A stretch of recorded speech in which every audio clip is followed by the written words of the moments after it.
Flute guy. He's already back. Good morning, everybody, and happy Monday to you all. Hi, everyone.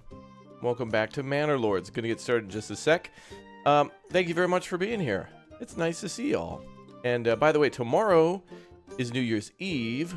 The day after New Year's Day, I'll be live on both days. I don't got plans. I ain't going out drinking and being out late. I'm gonna stay up late past my bedtime playing video games. And we'll see what we play tomorrow. We'll certainly be playing a lot more of the ones we've been enjoying. A lot of Manor Lords, a lot of Bellwright, a lot of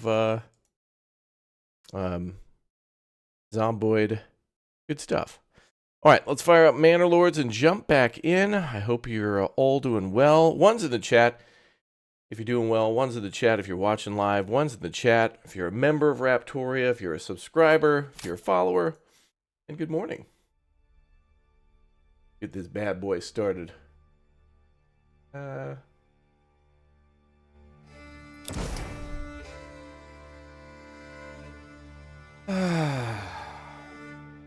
good to be back. All right, everybody, welcome back to Manor Lords. We've kind of started a fresh start. If you haven't watched for a few days, we were playing on the other map with Beavertown, and it was fun. We kind of took over a corner of the map and was doing pretty well, but yeah. Oh, Raptor Chat's decided. Oh, discussing. We've decided you need a plushie in your merch. I suggest a Dino Nugget. That would be a great little like plushie pillow, like a little nugget. That's perfect. The most recent plushie I got was from Green Hell, folks over at Creepy Jar. I think they were just trying to clear out their stock of all the plushies that they had over the year, and one of them was the capybara from Green Hell, as we named our pet, me and Sheefox, Dog. And then we also had, of course, Dog 2. We're very creative with our names. Actually, I was in charge of the naming, as you could tell. Well, you could barely tell it was me who named it, right? Anyway, let's go. And back to... Oh, right, wait a minute. We had that... Is this... Wait, what was going on with this one? No, we're all good. Okay, I was just trying to think of like what we finished off doing. We cleared the map of all enemy bandit camps and we earned a ton of money. So now we can invest a lot in our retinue. But of course we have to build the manor first, and that's exactly what you would do in a game with the name of spoiler. Manor Lords. Shocking. Well, listen to all the little tap, tap, tap.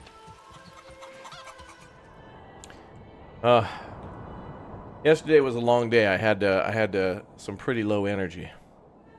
Well, actually, I gave it my most. It wasn't full energy. It was like I was running on like 80%, and that's down 120%. Just watched your video on Ostriv. It's really cool. You're right. Both games could improve a lot, and they got ideas from each other. Yeah, and I feel the same for. I think we've got like this holy, I wouldn't even call it Trinity or whatever, but there's like, there's Manor Lords, Foundation, Farthest Frontier, and Ostriv, and they all kind of have these really cool, like, they're all like 70% similar to each other, yet then they do like 20% of like these different things, and the things that they do different are really good. Oh, I forgot we named our city Svichkova, which is a really delicious like beef tenderloin dish from Chechnya.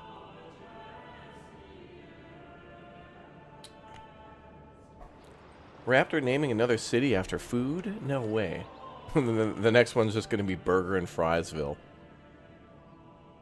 Oh, yeah.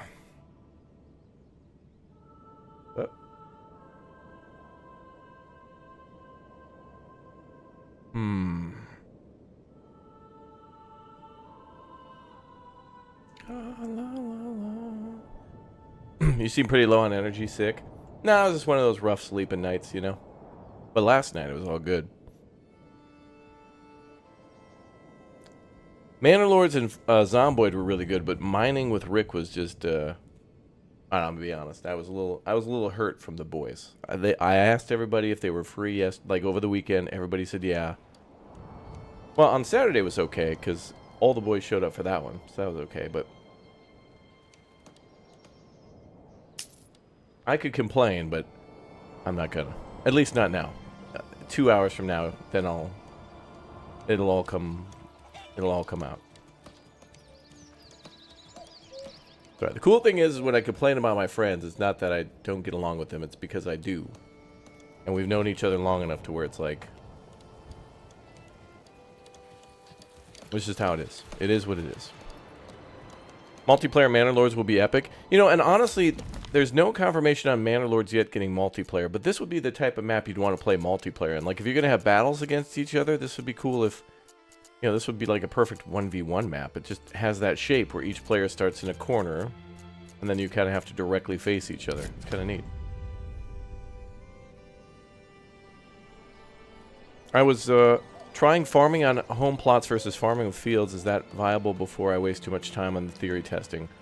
Well, the plots are different. Like, these plots here grow vegetables, like carrots and cabbage and other things.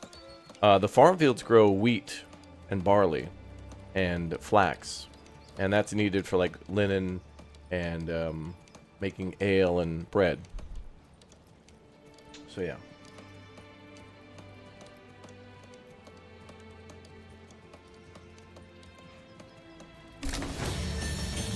And finally, the town has upgraded. We now have our second development point. Yeah, first we went with fishing. I like the whole apple orchard thing. Some of these, if we pick some of these now, they won't apply until later. Although I love the idea of honey. I really feel like some of these should not be development points. Like, to make a beehive ain't that crazy.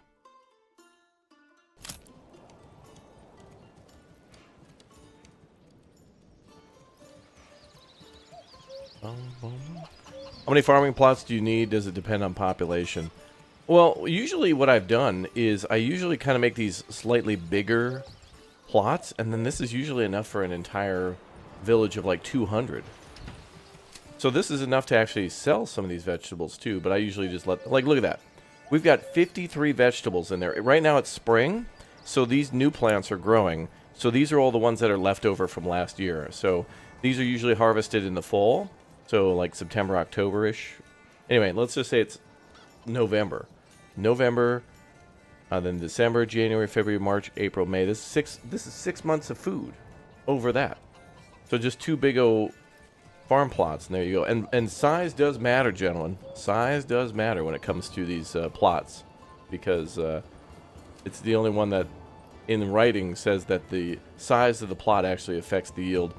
Somebody the other day was asking if the size of the... like, how to get more pigs or more goats. And it's like, yeah. So when it comes to pigs and goats, when you make a house... I think we upgraded some of these, yeah. So now we can buy pigs or goats. And in order to get more, you just have to build more. Like, each of these will only have, like, 2 goats or 2 pigs at the actual house. So if you make a massive Burgage plot and you switch it to pigs, you're probably only still going to get, like, 2 or 3 pigs. So... interesting thing. Well, thank you very much, Straight Edge, for being here, dude. Thank you.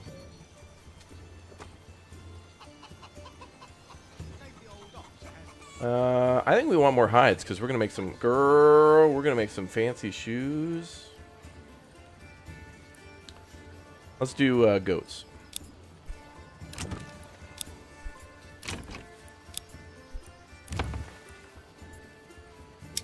We'll make this whole thing Shoesville. And then we got to start building our new town. Like the, not new town, but this is where I want to put more of the industrial Burgage plots, you know? Is it better to place storehouse next to the farms? Storehouse, that doesn't matter for farms, but the granary does. And, I mean, you could place it kind of close. Usually what I do with my granaries is I usually put them in the middle... or middle-ish between, like, where farming is going on and where, like, houses are. But it absolutely matters if you're going to be importing, like, ale and stuff like that. Like, I might build my tavern down here because I'm so annoyed with how the taverns work in this build. I think, honestly, I think that they're not functioning the way they should. And that will need to be reconsidered, how they function.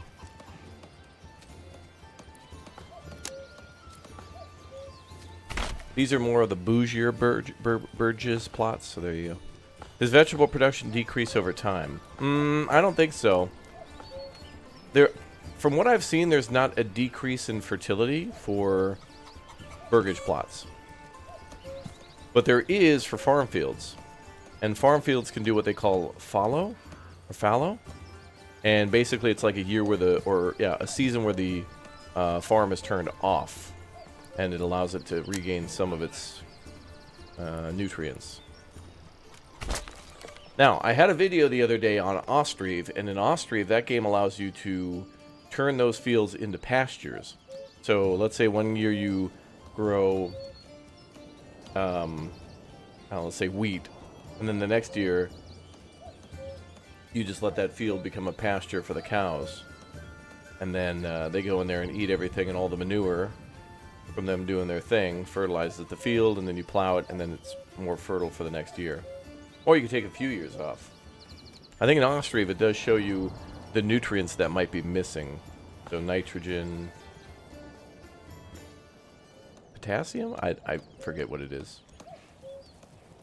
I forget what the three are. It's like orange, green, and blue. Or red, green, blue. But in games like Farthest Frontier, it just shows quote-unquote fertility. And it doesn't... Oh. Flute banger, yeah. Flute banger, yeah. It's flute banger, yeah.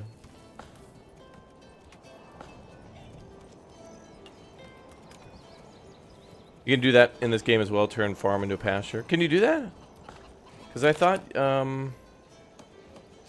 like, I know you could build a pasture for sheep.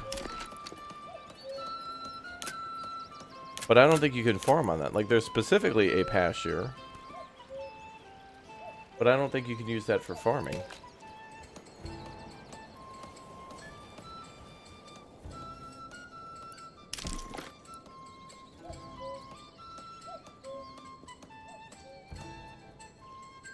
Oh, yeah, you're right. By fencing it. Yes, you're right, yeah. And that goes back to what I was saying about the, where is that? Here. Yeah, there. Yeah, fertilization. Allows the use of a fallow field as a pasture by improving... Yeah, this shouldn't be a development point. Like, the idea of, let's lead our cows or our sheep over here. And, like the building of a fence and leading animals from one point to another, that's not breakthrough technology. You know what I mean? Like, it's just not. Some of these development points are kind of silly. Like, these ones make sense, like trade logistics and better deals. Like, that might take some sort of level of diplomacy, which would take written word, which, you know, the writing of like, this seems like very, like, a political economic thing, which would take writing, which seems complicated. But to build a fence, something the peasants already do around their burgage plots, you know? There's some development points that just seem like they shouldn't, that they hinder the game from being more fun. Now, I know what Greg's going for. He wants you to build multiple cities so you can't just specialize in one, but some of the development points hinder fun. Like, I want to be able to just make honey. I just want to be able to grow apples. Like, if magically we already get cabbage and carrots, then why the hell can't we get apple trees?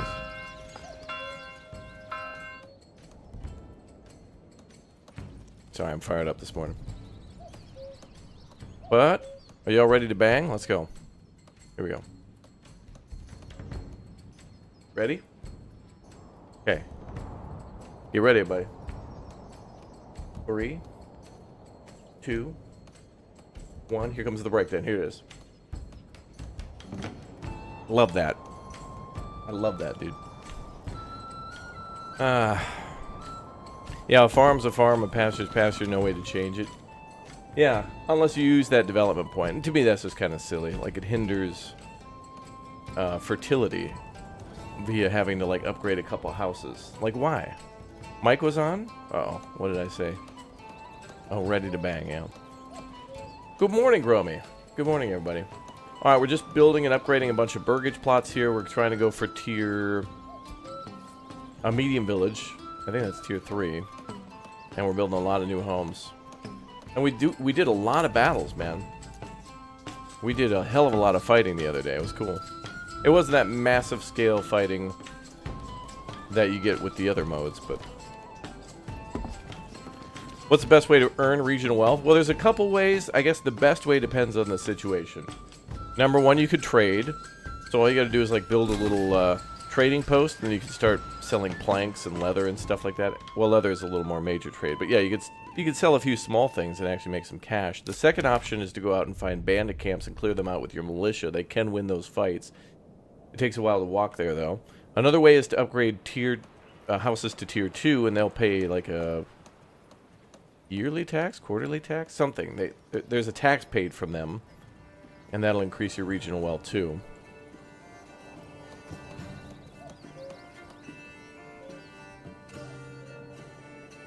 Do we have...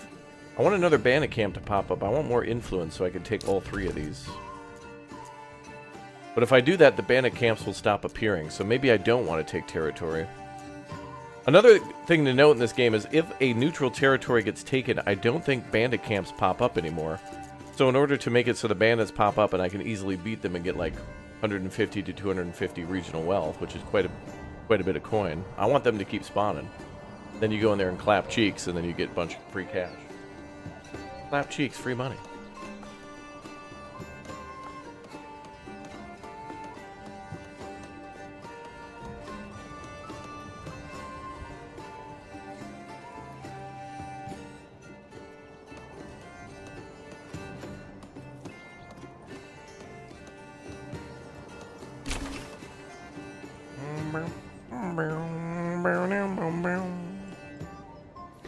Food production is a problem in late game.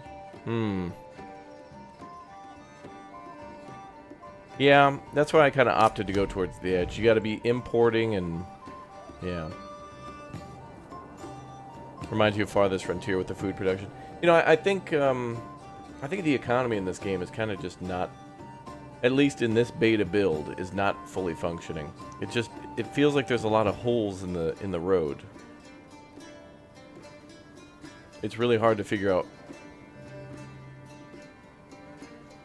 It's like a lot of things aren't working, it seems.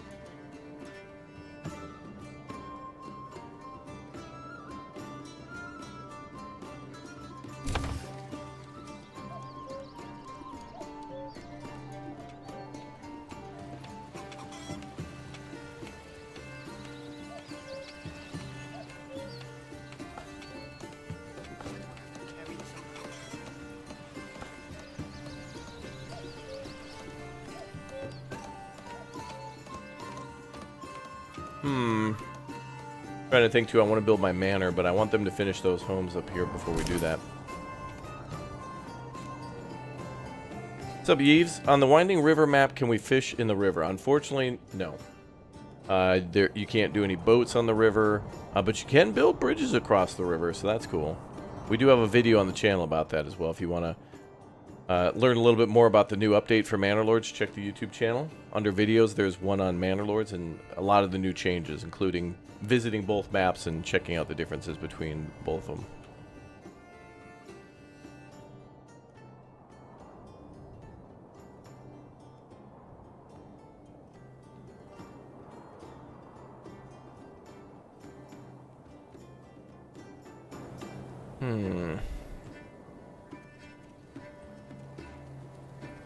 Oh, we can also do salt fish here as well.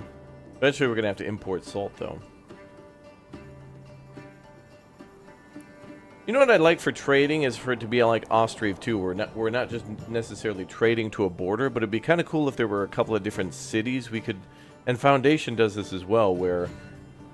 It'd be cool if we could, I don't know, pay money to a particular town that... in a way we would maybe both be paying into a fund in order to maybe build bridges and such between each other to then build like a trade route or something like that. It'd be really neat. You hope they add some story, like Frostpunk, for example. Yeah, there kind of is a story. It's like you've been chosen by the king to go here, build a town, and kick either bandit ass or a rogue baron's ass. That's about as far as it goes. But it could go in a little bit more, yeah. I think so.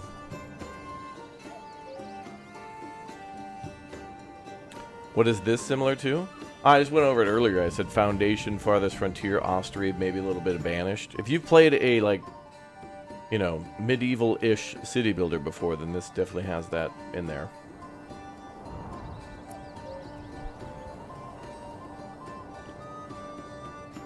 Anyone playing Frostpunk 2? I was a big fan of the first one. Still haven't decided how I feel about the sequel.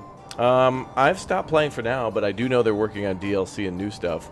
And Frostpunk 2 did win Strategy Game of the Year, so at the Game Awards, so pretty proud of them.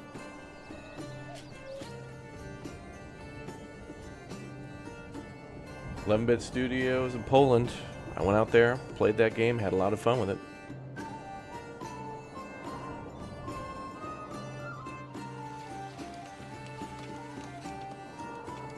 Oh. All right, now they're building the new houses. Let's go. Good. Now, I'm thinking, chat, in a little while, I think we're going to hold up on Manor Lords until there's, like, some new updates to the update. And I'm thinking about going and playing Austrive, because Austrive and Manor Lords are two games where I feel like they will not be finished for quite a long time. As we're Farthest Frontier will be finished in mid-2025, and Foundation is finally releasing at the end of January, which is going to be cool.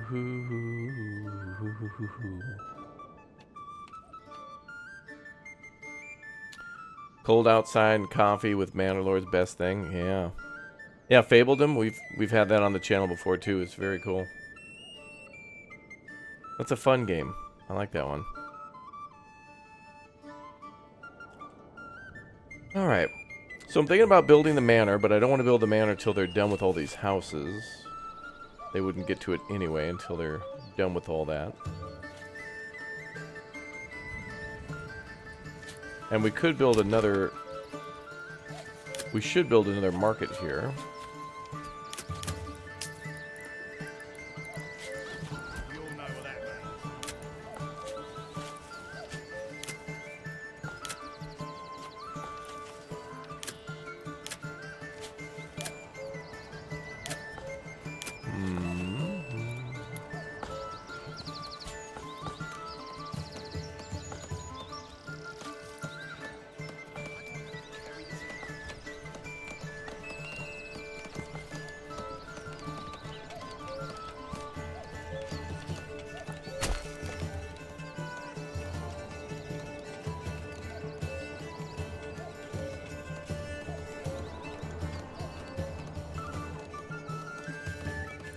Banished? Well, Banished development is kind of over. There's a billion mods for it, but one day we'll go and play Banished again.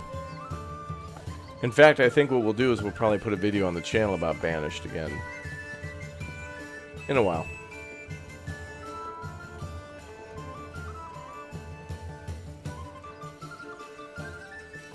Flute guy.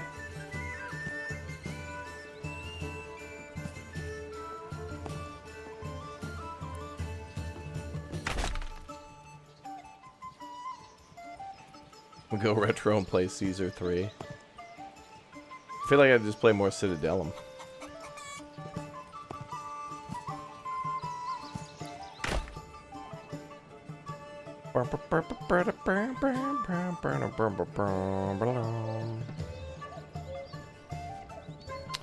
Yeah, for our manor, we'll probably... Maybe we'll build it right up here.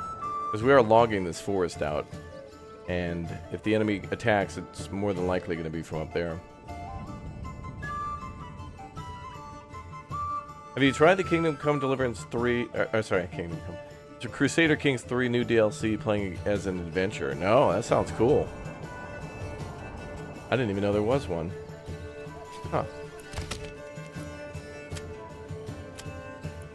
Well, we do have to get back into Anno. We have a new Anno coming out. I don't know when that'll be released. And I want to make sure I finish our Anno playthrough beforehand. And we built a beautiful little starting area already, but... Well, and we built in the new world, but I've realized that in Anno 1800,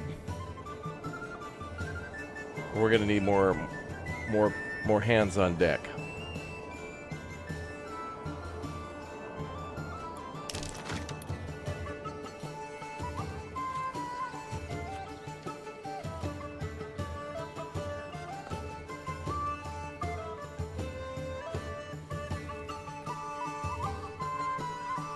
This song's nice. It's all a celebration.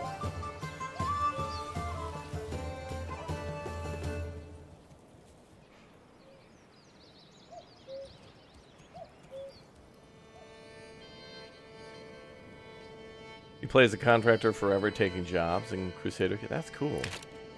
That seems like a really unique little DLC. Honestly, I played Crusader Kings, I'm pretty sure, and I really enjoyed it. And then I just kind of got busy with other stuff. It's one of those games where it's like, man, this is really good. And then I just didn't get a chance to come back to it. We all have those games. You know.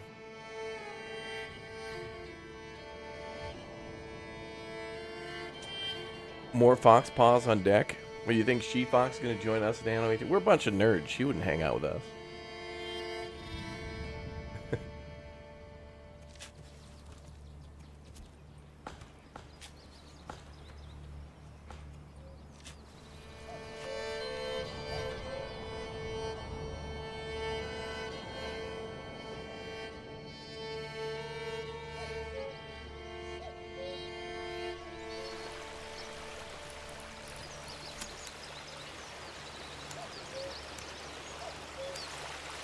I did build a road to the other side. Well, actually, wait a minute. It would be cool to build a manor up here. There's a little bit of a... Oh, you know, now that I remember, it takes an incredible amount of wood to build a manor and put a wall around it. It really takes so many planks now. It's like 150. We've got 16. All right, well...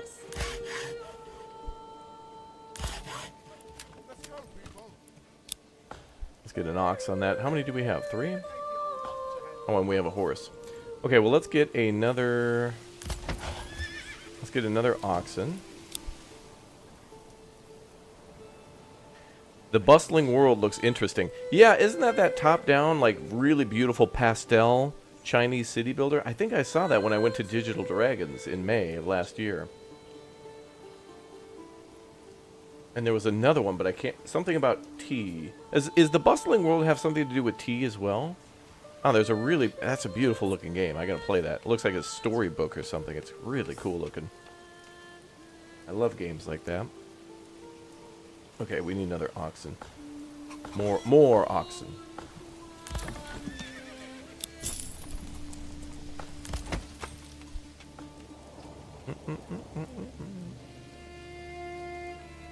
Oh, excellent, Cozy Joe. Make sure he's subscribed and turns the notification bell on.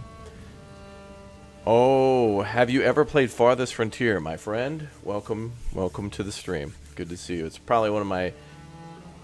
it's a very, very good game. One of my favorites. And one that I have, like, a comprehensive, like, amount of, like, tutorials and stuff on. I love... that game dropped in, like, I think 2021? Maybe it was? And I remember I was out somewhere and I got an email about it and I rushed home and played it. And I didn't stop playing it for literally an entire month. Like, we played Farthest Frontier on this channel every single day for an entire month. And I couldn't stop. And it was like 35-hour streams in a row. It was so good. And the game had a big problem where you would build a city big enough and then it would, like... your city would get, like, the frame rate would just be like 1 FPS, and eventually they did update after update after update, and it fixed the optimization of the game. But I had to continue, like, restarting because cities would just get too big. But it was such a good game where it was like, I don't care. This is a big game-breaking problem that makes this game difficult to enjoy past a point, but the beginning is so good. we went back so many times. And probably because there's also, like, a random world generator. You know, like a random map generator, so it was good.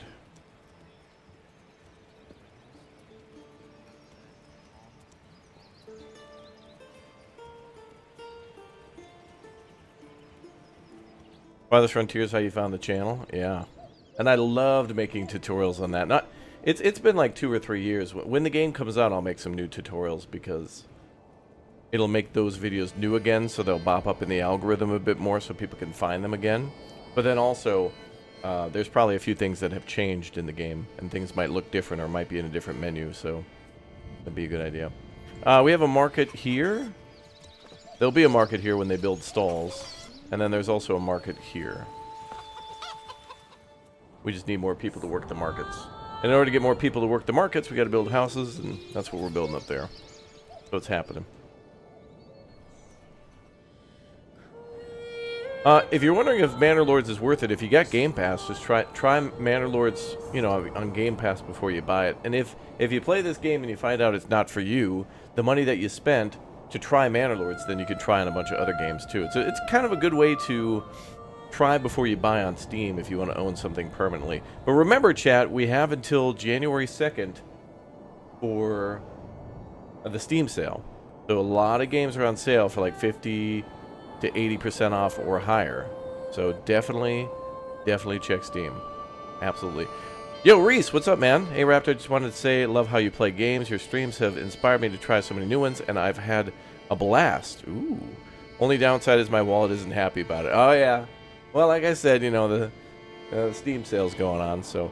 But another thing to remember is we oftentimes, especially now, do giveaways on our Discord because... developers will be like, hey, we got a new update for our game. Hope you try it out. Here's 5 keys to give away or something like that to your audience. Sometimes I don't have time to play the games, but I'm not going to let those keys sit in my email. So what I do is I go in there and grab them, and I throw a couple to Tan and Indrid and a few others, and then they drop them randomly in our Discord for everybody. Everybody. You just got to join the Discord. It's not a members-only thing, although we do have a members-only section, but they drop it in the general section for everyone. So if you've watched me once and heard me say that, you're eligible to just jump in there and get a key. Zane, thank you very much for the Raptor Egg membership, dude. You're awesome, man. Love to hear it, Raptor. I'm glad to see so many people motivated to play games or try. You might think I'm an incredibly good player at this game, and maybe you're not. You feel like your skills aren't as good or whatever, but that shouldn't matter. I still think you should go in there and play. Hell, play Manor Lords on prosperity mode and just have fun building and learning. And then maybe you'll find a game that you like better than Manor Lords. That's similar to building, but maybe you just prefer it a little bit more, like Fabledom or Farthest Frontier or Ostriv or something like that. Totally fine. Yeah, Farthest Frontier was, it blew me away with the environments. It was like, I won't play that new Anno game as well. Farthest Frontier just reminds me of Anno. I know there's for a while on this channel, there would be people always complain about turn-based tactical strategy games, and they always complain about grid-based city builders.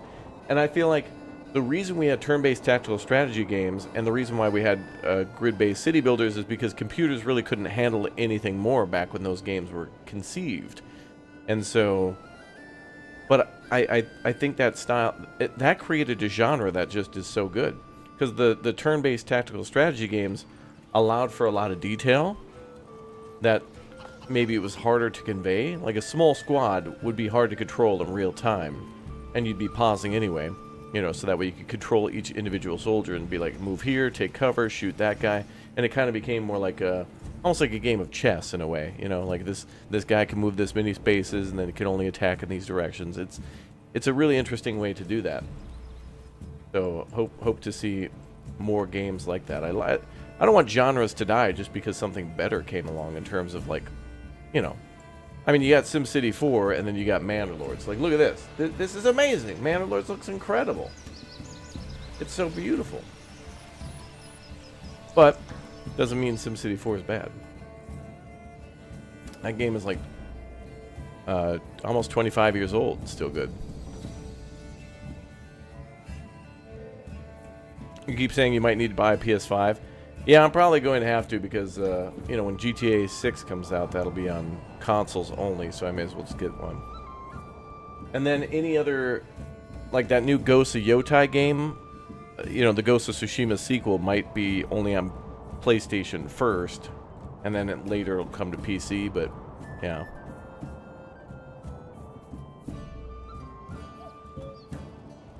Yeah, GTA 6 is likely to only be on consoles first for, like, the first year. SimTown! I remember SimTown, yeah. I haven't played it since I first played it, like, a million years ago. Yeah, my Farthest Frontier addiction, yeah. I love Manor Lords, but something about Farthest Frontier just locked me in. I think it's when I can, like, decorate and, like, add fencing and stuff to games. Ostriv is like that, too. Ostriv is like, like Manor Lords, but then there's a crazy amount of, like, you can build fences and then benches and trees and, like, make little parks, and it's crazy. That takes place in, like, the early 1700s.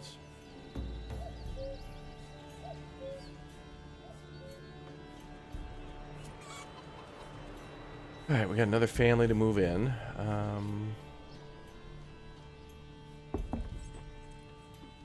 We gotta make more planks.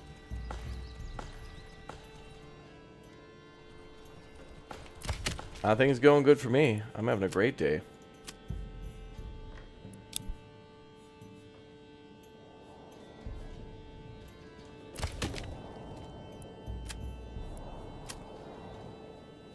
You know what? I don't want to cut down all these trees. Let's keep some of the trees here next to the little village. That'll look nice.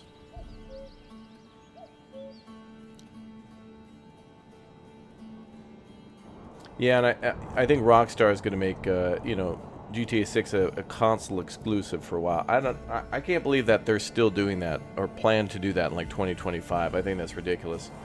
GTA 6 should be like a day one everywhere game, but what I find disappointing about GTA 6 is this is probably, considering what they did with Grand Theft Auto 5, this is gonna be like GTA 6 is gonna be the last GTA game ever made for everybody, because the next GTA will be made in the year 3019 after they found out that nobody's really buying the online stuff anymore. But after about 1,000 years or something like that, then they'll be like, okay, hey, this money well is starting to run dry on our online content. Let's pump out another Grand Theft Auto game, guys. Okay, cool. That's what it's all based on, is money. It's not about creativity and ideas, you know. They didn't start even working on that new GTA for a while, you know. Like when the leaks happened, it was still in a pretty rough shape, so they didn't even think about it for a while.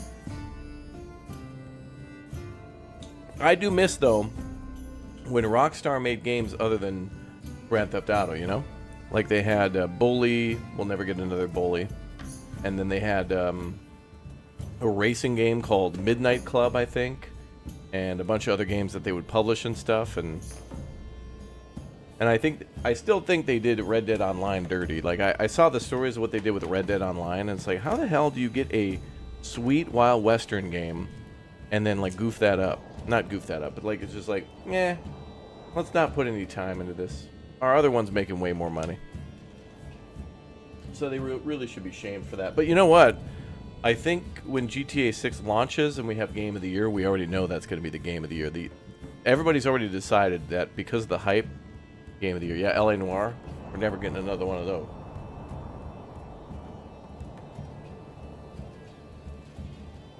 LA Noire is cool because it really reminds me of a weird... It feels like a different version of the Mafia games for some reason. Like, Mafia and LA Noire kind of create this really cool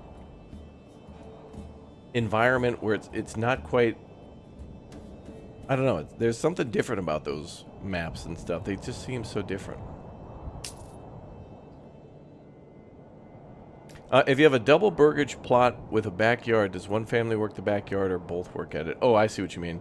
Yeah, if you have like if you build like an additional living space here, yeah, I think they'll both work at it, but I don't think it does anything for production or yield. I don't think you really get any benefit about having two families here, other than that you just get an extra family. Brax is going out of their way to make Civ 7 available on everything at launch date: PC, Xbox, PlayStation, even Switch. Yeah. Well, I'm looking forward to that. I think we're about a month away of when we're going to start seeing some serious Civilization 7 videos. Like, I think Civ 7 is going to be putting out... I'm thinking, like, Firaxis is going to do, like, maybe one or two major streams or something between now and the release of Civ 7, where maybe they'll show, like end game scenarios where they're showing games that are about to be won by different ways, and they'll literally show like nukes going off and other things. I don't know what they got planned, but I think they'll do some stuff to really show more of what they've kind of already shown. Like a few things we've already seen, but they kind of just touched on it briefly. And yeah, because I don't think they kind of, you know, started pumping up the hype train with their last couple of streams, and I think they need to continue that a couple more times. I think they need to do that.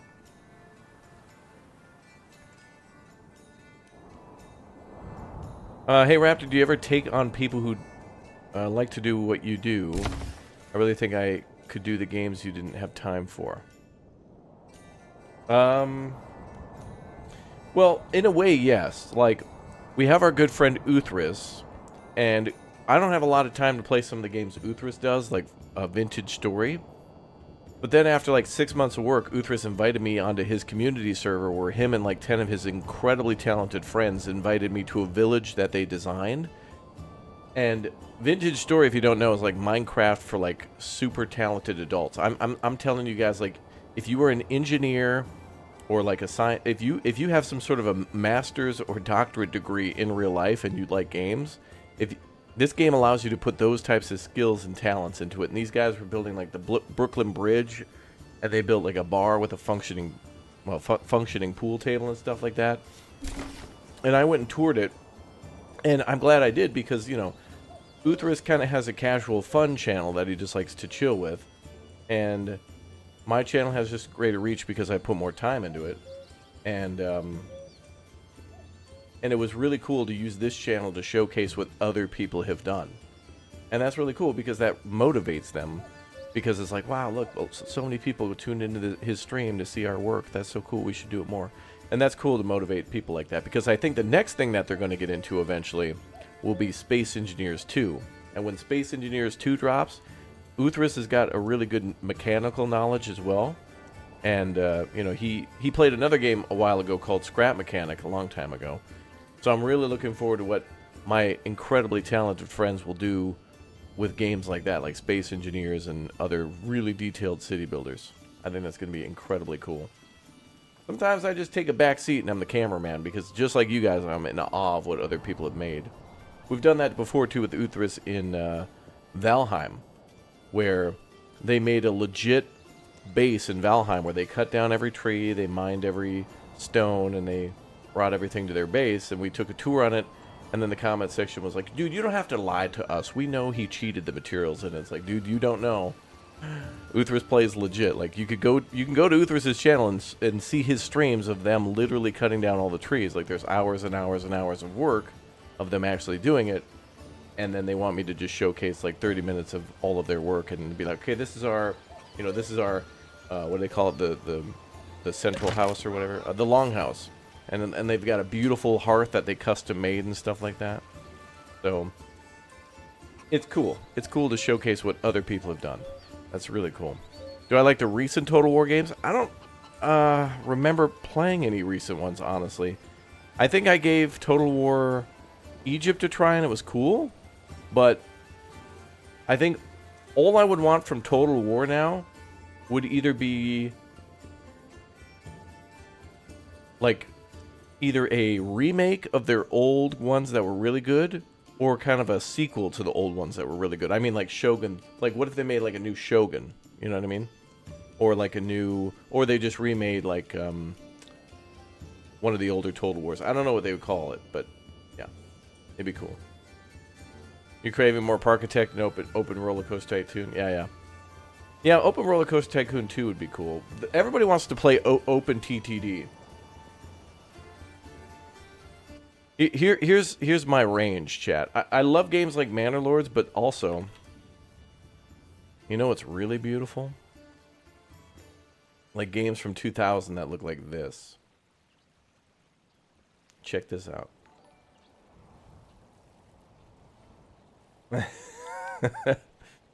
People will immediately click off a stream like this, but man, there's no other game like this. It's 2025 almost. And we have no other game like this, where like 30 to 50 players can play in the same world and like build roads and train tracks and stuff.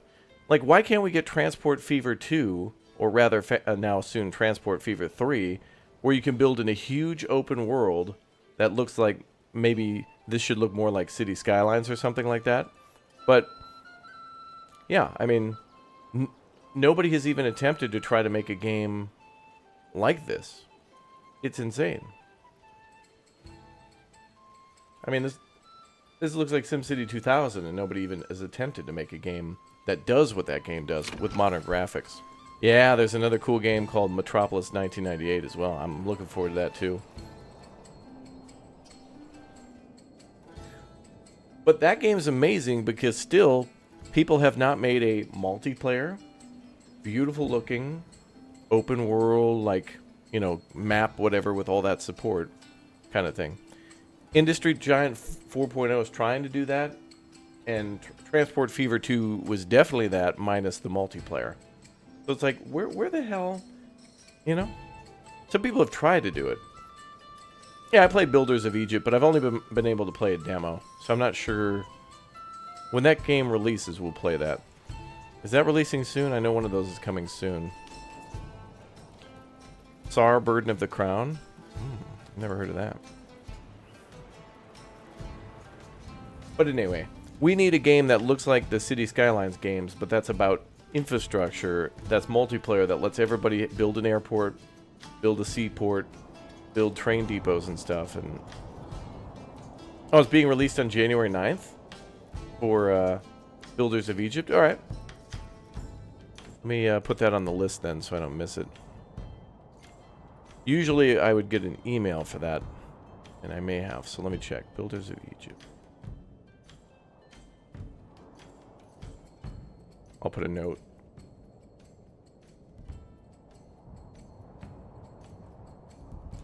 January 9th. Okay.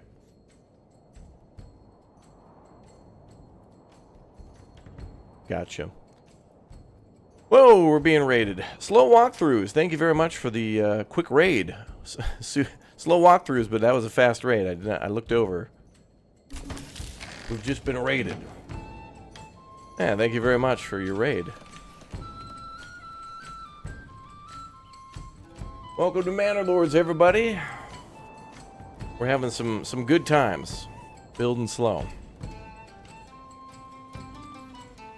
Bum, bum, bum, bum. Oh, we're getting a lot of regional wealth, man.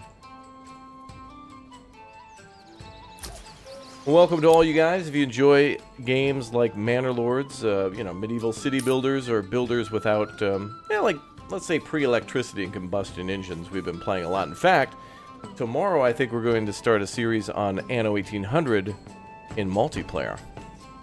We'll see. We're going to play Anno 1800 with no war, and we're just going to go all economics, so we can... Every time that we play Anno 1800, we play with war on, trying not to get into a war, and then the AI always just starts the war every time. So we need a playthrough where we're not doing that, so we'll see. This game is great. Hope you're enjoying. Yeah, I do, and I'm really happy to see the new maps. The new maps have really just... There's a whole new breath of life into the game. Right now we're on the valley map, I think it's called High Peaks map. And then there's also Winding River. So, but yeah, welcome to all the new followers today. Thanks for subbing. Thanks for dropping by. Thanks for saying hi. How's the new map so far? 1 or 2 new maps, and this map's great.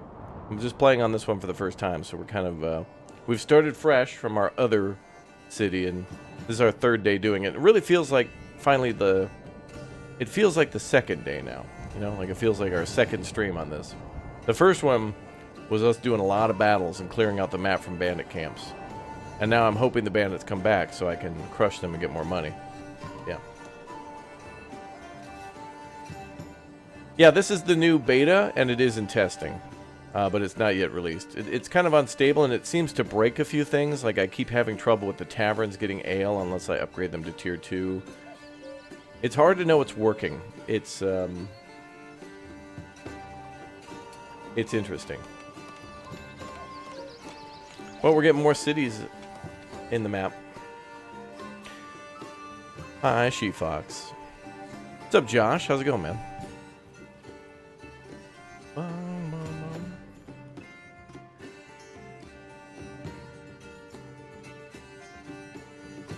How do I think I'm going to specialize the city? I don't know yet. I do want to do farming over here. And we're going to build a manor maybe over here. Which actually reminds me, we do need to start mining that clay at some point, too. Right now, Tichkova. Right now, we just got the fishing, the advanced pond keeping. But I don't know what else I want to do yet. In our previous build, we went like heavy plow and went heavy into farming. This map's a little smaller. And I found that trading is not working the way I want it to, or is broken and a little misleading with how it seems like it'll work. So I might avoid trading. And we don't really have any iron where we are. So I don't think I want to do any weapons making, and I don't think we can do deep mining till the end of the map. So we might go into food, and maybe we'll do beekeeping and orchardry to export to make money. So yeah. Did you miss some Anno talking? We have talked about Anno, yes. I started a map in Anno in single player. I wonder if it could be, if I could load that save into multiplayer. I think the answer is probably no. But I found out recently in Anno 1800 that you could build the hydroelectric dam in like a sandbox playthrough. I thought the hydroelectric dam was just locked to those scenarios in Anno. I had no idea you could build a hydroelectric dam in the New World. And I nearly blacked out. I was like, no way. What I think we should do with Anno is, if we can get some players together who can lock in consistently to a schedule, we might be able to have governors of different worlds.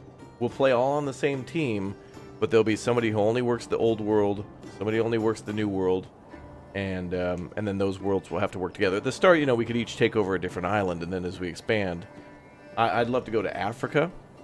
We've been to Mbesa in that game a couple times. It's amazing. I love it. Guys, thanks again for the raid, and thanks again to Slow Walkthroughs for dropping in. Appreciate it. You guys are very kind to swing by, so welcome.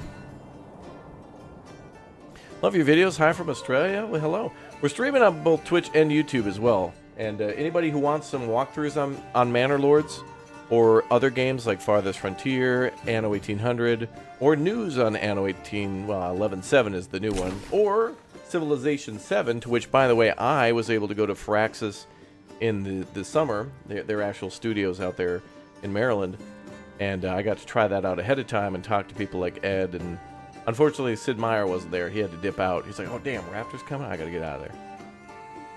But yeah, it was good times. Nice people. Looking forward to seeing what Civ 7 will be. That'd be great. She-Fox, you wouldn't want to get stun locked into another year of Anno 1800, would you?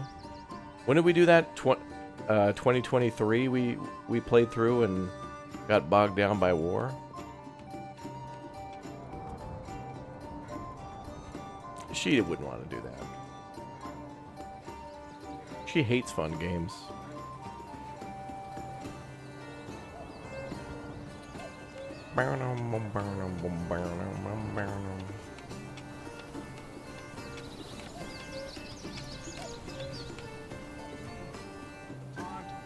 Let's see. Oh. Oh.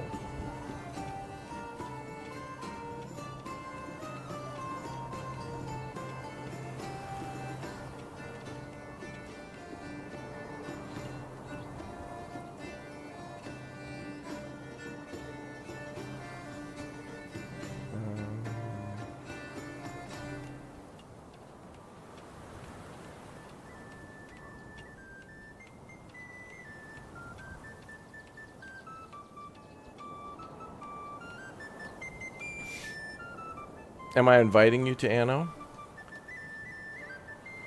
I'll let chat decide. I don't know if chat would want to see a multiplayer Anno series extending through the whole year of 2025 or until the release of Anno 11.7, to which then again we could continue to play multiplayer. I don't know. I don't know if chat likes fun streams. I don't know. Oh my god. Have you watched the IGN exclusive clip on Manor Lords? Just dropped an hour ago. Wait, what? Hold on. Whoa, wait, what? Wait. There's news on Manor Lords from IGN? Hold on. What the hell kind of exclusive did they get? Oh! What is this? Hold on. Hold on. This is interesting. Check this out. Hold up. Here's something interesting from Manor Lords.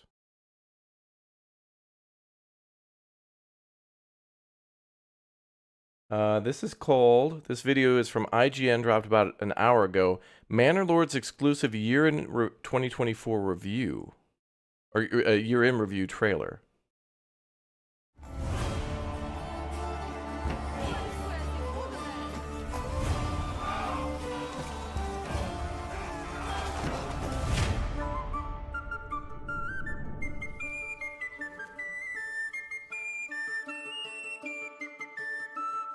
Oh god, am I going to be in this video screaming like usual?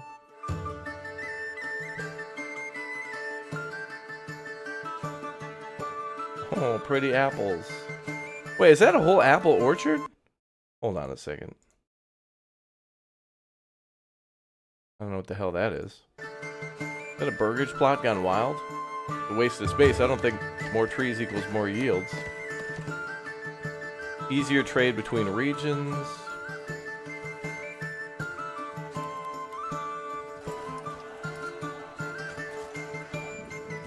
Mourning lost family members.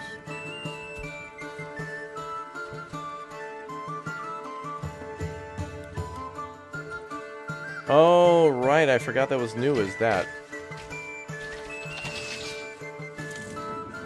quality of life and infrastructure balance?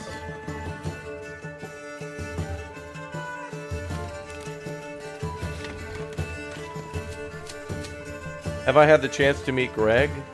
No, I feel like he's more, he doesn't want the fame. Crossbows were added. Oh, nice. Look at that. Well, hell, maybe I'll do a video on the channel, Manor Lords in Review. A year in review. Yeah, maybe we'll do that April of next year. Ooh, update 4 coming soon. That's what they're working on now. Okay, yeah, we've talked about some of this stuff, and this is what we're playing now. So this is update 4 that says coming soon. So this is what we're streaming right now, what we're playing. So everything you're about to see, including that bridge in the background and stuff, is either in the current coming soon build, which is available to play, or will be added to the build later. So there's your tier 2 tavern. This building is just bigger, that's about it.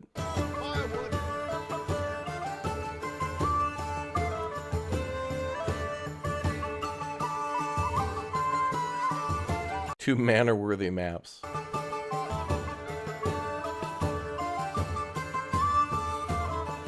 Wow. That mountain map that we're on is ridiculous. That is cool. Thanks for telling me about that, man. That definitely would be a good idea to do Manor Lords a year in review. I think we should do that. Maybe on January 1st I'll have a video ready for that. Nope, the game's only on PC at the moment, but maybe after it releases it will be on... It is on Game Pass, Xbox Game Pass, but I'm sorry, it's on Game Pass, you know, Xbox, and you know that could be a thing later.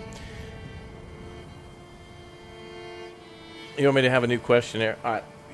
Look, we'll play Sheepfox, okay? Okay.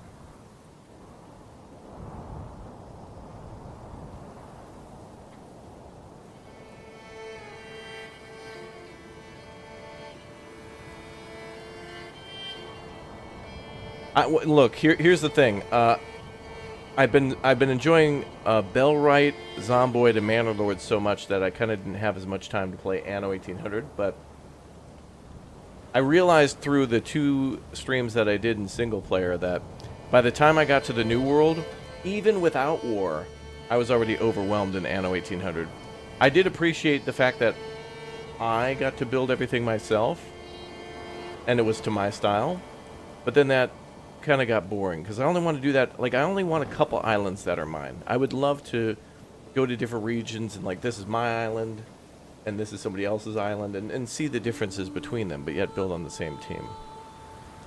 What do I think about the game Foundation? Foundation is outstanding. That game's coming out at the end of January, and Foundation and Manor Lords, I should actually put up a video on Foundation soon before it comes out, comparing it to Manor Lords and saying, like, hey, if you like, you know, open city builders where they're very free in what you can do, you know, Foundation and Austria are not to be ignored. No way. You should definitely look into those games. You're tempted to get into Zomboid, but it looks too fun and suck up all your free time. Same with Manor Lords. You know, they're certainly tempting. I've been really enjoying exploring the world in Zomboid and not, you know, getting in a car and driving around. It's a lot of fun. Yes, Foundation will be released at the end of January, January 31st. So we'll be covering Foundation a lot more.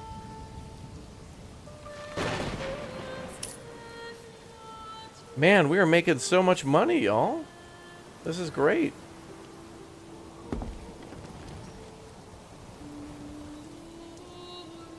Did I turn on the night cosmetic cycle? No, but I think we could do that. I'll turn on the day-night cycle. Just for once. I don't even know where it is.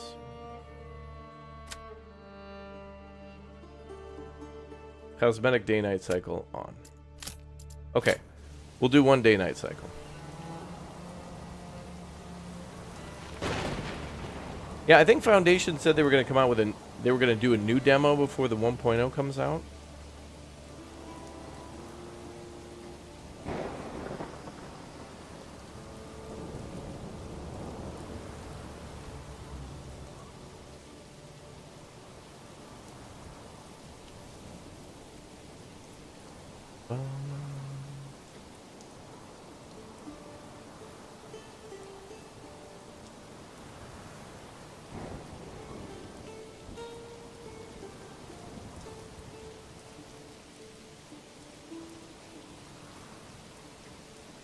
You think the refreshed 1.0 demo's out now? Maybe I should play it to let people know there's a demo. Which would be a good idea. Would. Let's build another well.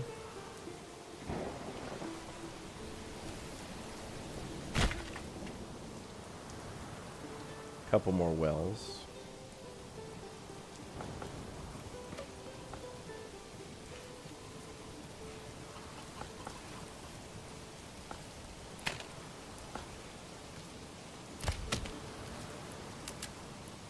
Need to get the log making increased a little bit. More logs are needed. Oh god, State of Decay was she? She had no patience in that game.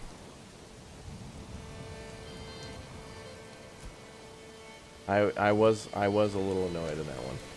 Yes. We're playing on a harder difficulty, and you gotta like go full stealth.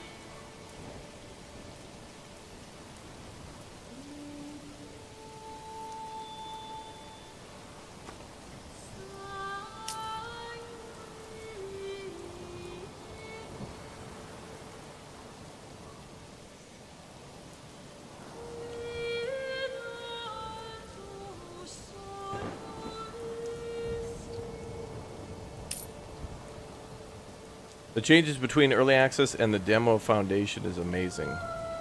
Really? Alright, I'll put that on my list of stuff to do then. Alright. Well, then maybe we could have a video out tomorrow for Foundation's demo. Let me put a couple things on my list. Actually, maybe we'll do it on New Year's Day. It'll be great hangover cure for a lot of people. Give that a try. Damn, chat's getting good at this stuff. Alright, let's do that.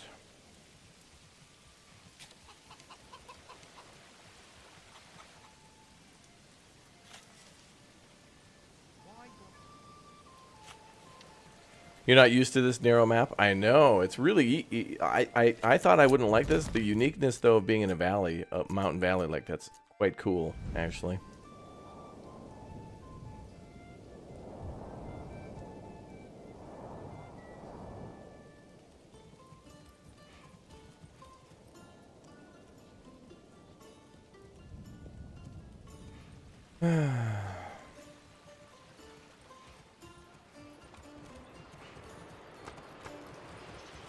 There's a tree tipping over there.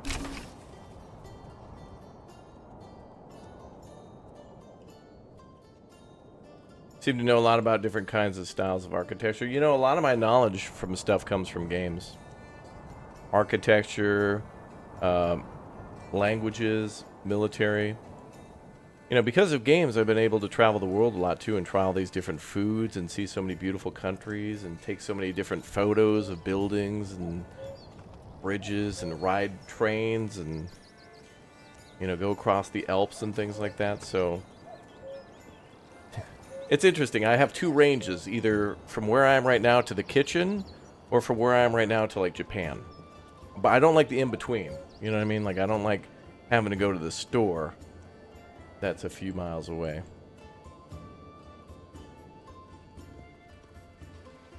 But yeah, like a massive amount of my World War II knowledge comes from games and terminology and things like that.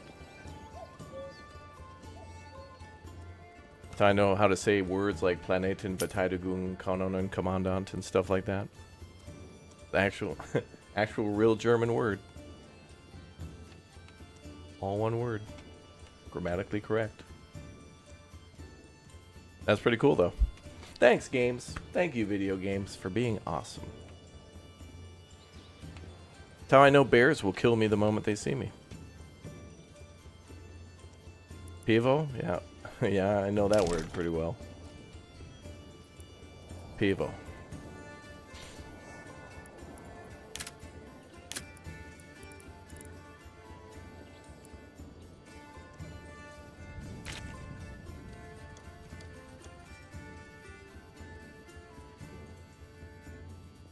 What's up, Pat? Welcome back.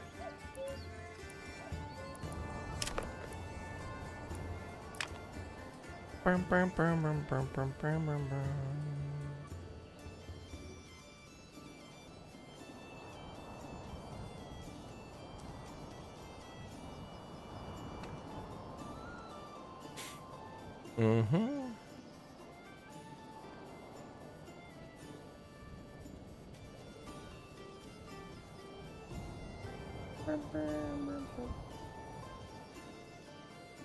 Yeah.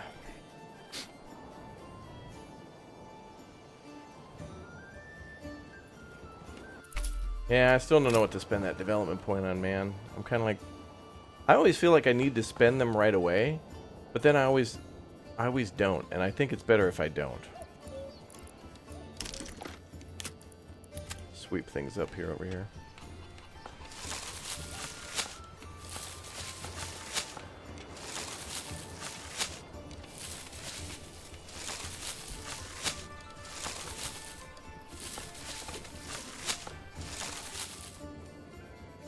Okay, so when it comes time to having renewable logs, I think we'll build the logging camp up here, and then we'll just have a forestry building up there.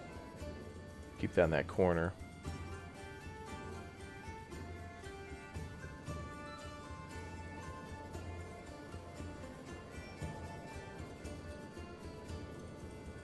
Bum, bum, bum.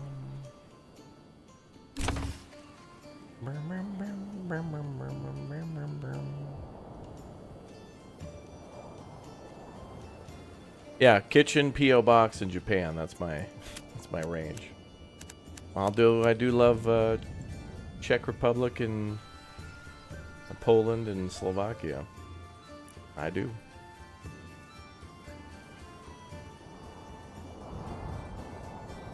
Maybe the first area focus on farming. There's no point in having a deep mine for stone. Yeah, pretty much. I think what we're going to do is get rid of the surface deposit and sell all this stone. And then, yeah, I'm definitely going to build a farmhouse here. Because I don't need a deep deposit. Although it would be nice, like there's a material on there under construction called blocks, but I don't think we can make stone blocks. We can absolutely mine stone, but there's not like a stonemason building yet to make that into blocks. So it's a building material that's not in, and that will probably be for castle or stone wall building eventually. Yeah.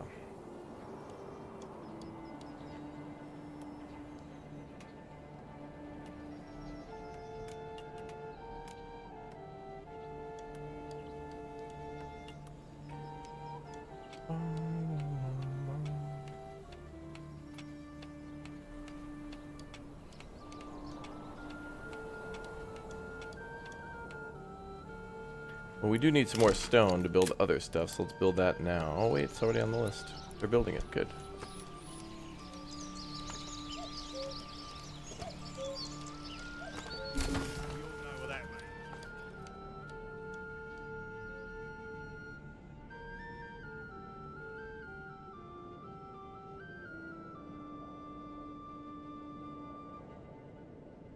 Camo meatball, thanks for the 30 months.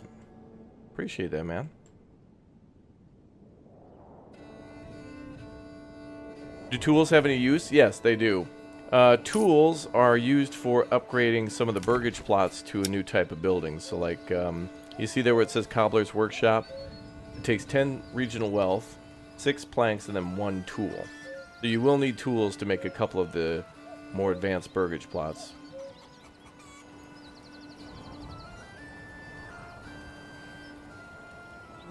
This is heavier than it looks. So you'll definitely either need to keep, import, or make tools to upgrade your Burgage plots. Or specialize them. Yeah.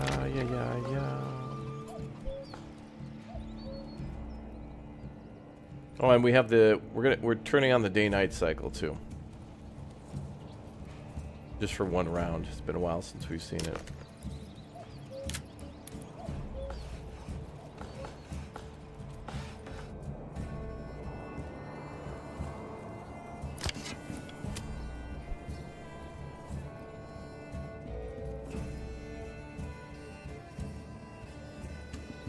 Do I think cavalry will be added? I do, yep. Just don't know when. I'd prefer the economy be working first, though. I think what Greg should do is try to fix the economy and like tavern and all the shops and stuff seems to be what they're doing, and then add new stuff on top of that. But that's a big first for me. But you know, we'll have to wait for this update to be released first.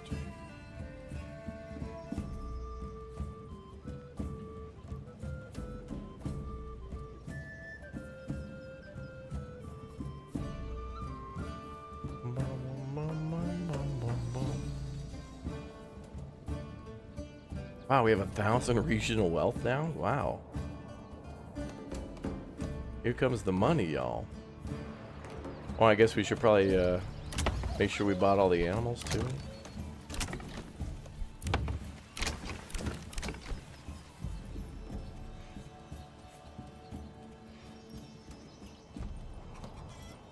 Oh, we got a couple eggs as well. Nice.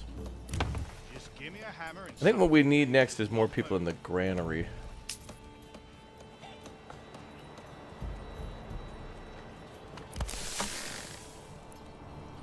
Get them selling more food. I don't know, no.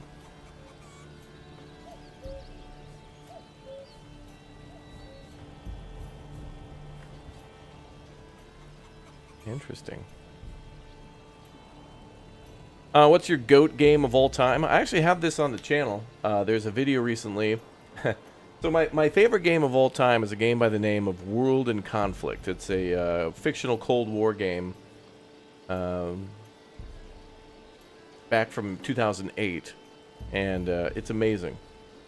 And every couple of years on the channel, I'll do a full playthrough video series on it, and like every other year, I'll just play through it again, do commentary over it. I'll never get bored of the game ever.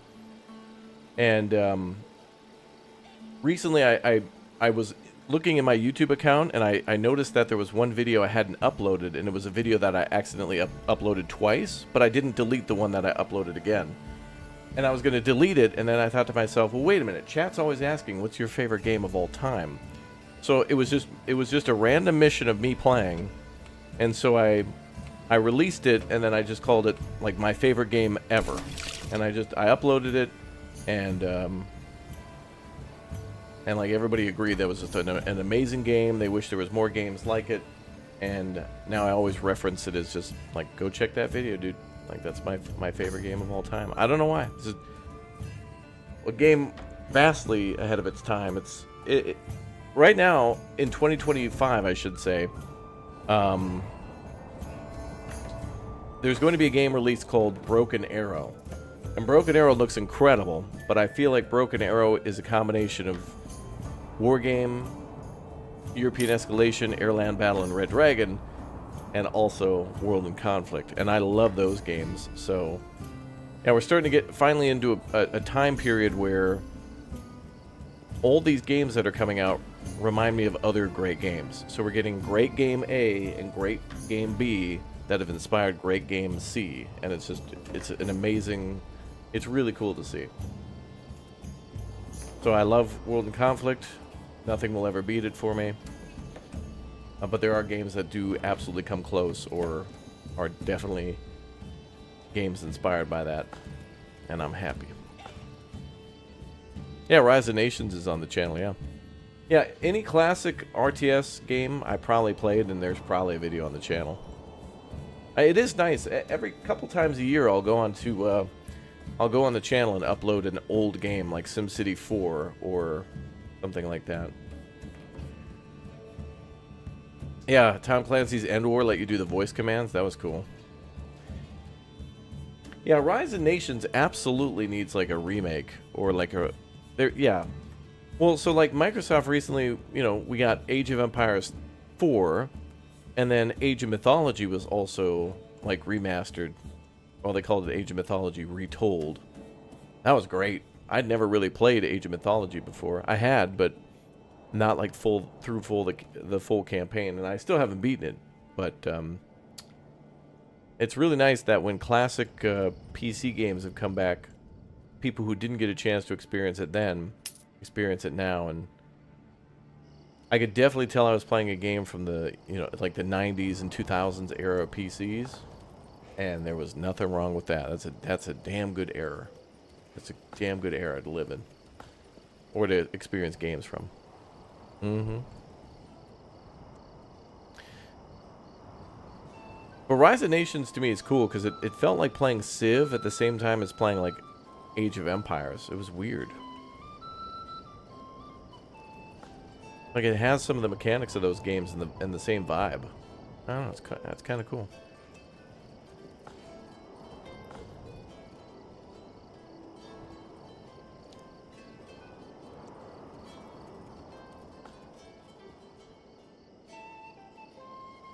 You recently replayed Battle Realms and it felt so nostalgic, yeah.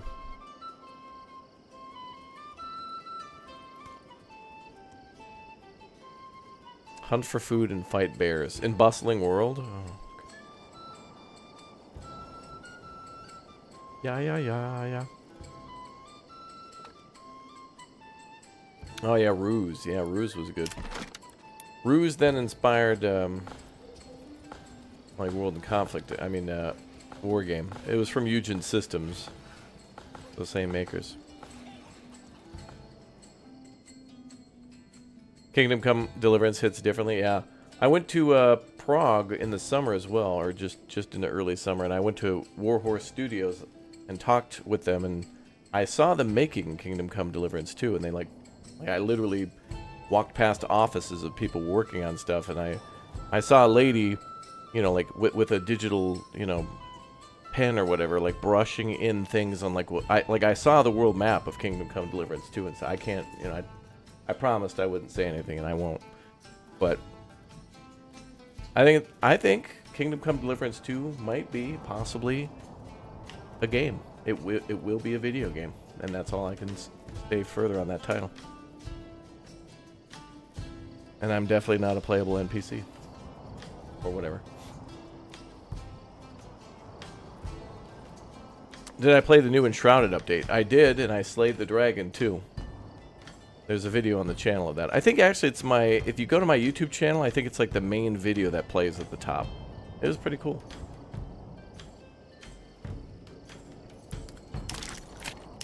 Also, She-Fox, you weren't making your rent payments in that little underground cave that you built at our base, so we turned it into extra storage.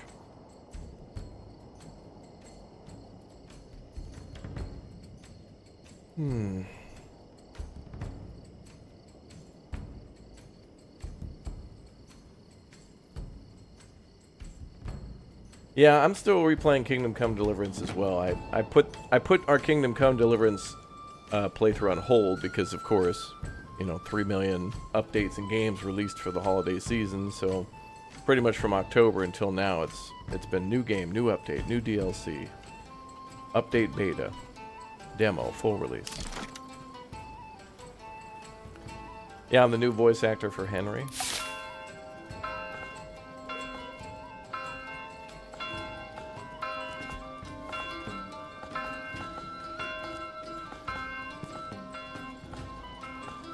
Yeah, Flute Guy's going crazy.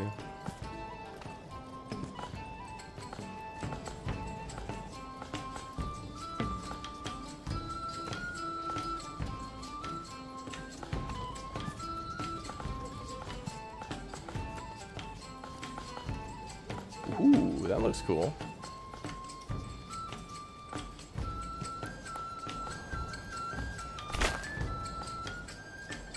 Okay, we got a vacancy of about 13 homes built. 3 more on the way.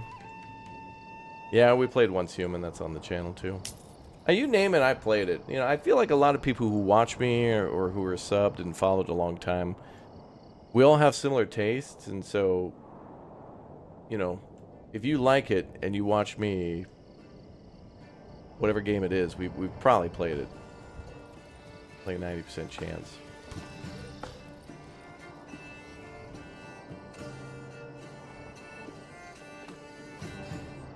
I wasn't jealous that you built an underground cave.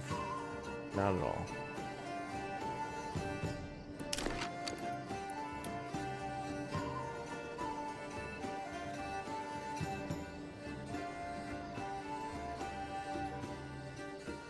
Nope. I haven't played Disco Elysium yet, but I have it, I own it, and it is a game that I want to play soon. Elden Ring? Nope. But they are making like a co-op Elden Ring, right? What's that new Elden Ring game called? Elden Ring...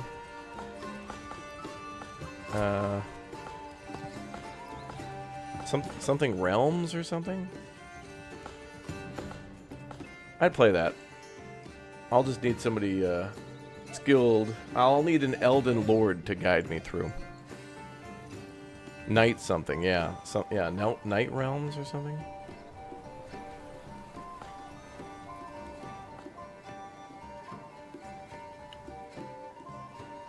Yeah, to see our schedule, just type !schedule. I've been... a lot of my friends are free because, you know, we're in the holiday season. A lot of people are just off, taking time off, you know, for the holidays and New Year's and stuff. So I've been trying to get together with everybody to play stuff, and I've been trying to, so...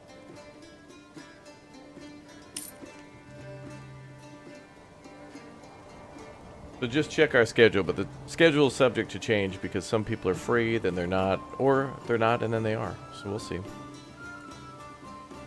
She-Fox, don't be that way. Come on now.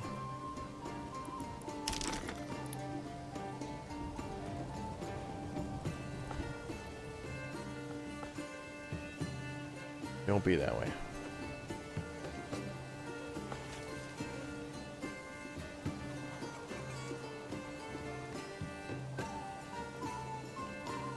I volunteered to guide you through Elden Ring. Alright, I mean, you know. Well, how many people can you play that new Night Realm with? Like, if a bunch of Elden Lords and Ladies want to bring me through the new Elden Ring game, then I'm down. You just messing with me? I know. But I was completely serious.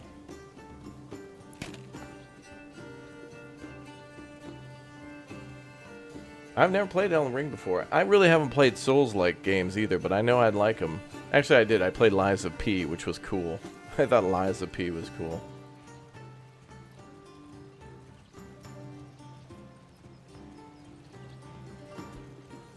Fine, we'll play Night Realm, and we'll all love it. Wukong was your game of the year? Yeah, I didn't get a chance to play that either. I think I was in Japan when that happened. Yeah, I think Wukong came out when I was literally in Japan.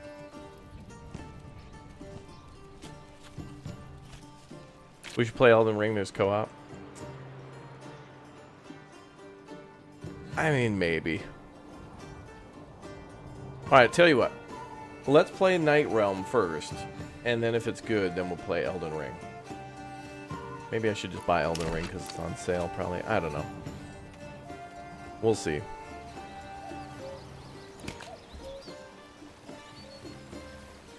Generic storage full. Oh, I bet I know. Oh, the storehouse is full. Wow, okay. Well, let's upgrade that.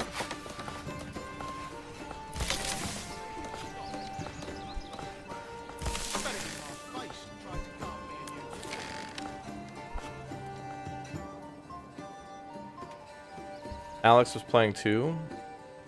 Oh, it's called Night Rain. Night Rain sounds cool. That's cool. That sounds like an 80s movie with like that would be David Hasselhoff. Night Rain.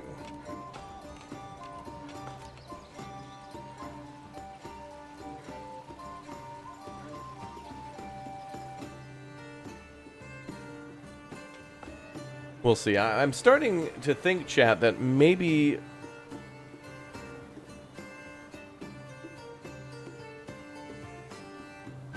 I don't know. The new Elden Ring price is steep. Oh, the new Night Rain game? I don't even know when that comes out. Okay. Well, if we can get more... the only thing that I want to... one of my New Year's resolutions in 2025 is to not start games and not finish them. Now there are exceptions, like Manor Lords. We can't really finish Manor Lords because it's not really a finished game, and it's a city builder. And city builders, I feel, in my opinion, is you can stop playing them anytime you want. Like, you complete the game whenever you're done. Whenever you feel like you're done, that's fine. Even if you don't complete the whole map, that's fine. Like, if you go in with a certain goal for yourself and do it, then that's it. Because otherwise, city builders are endlessly playable. Same with Anno, you know?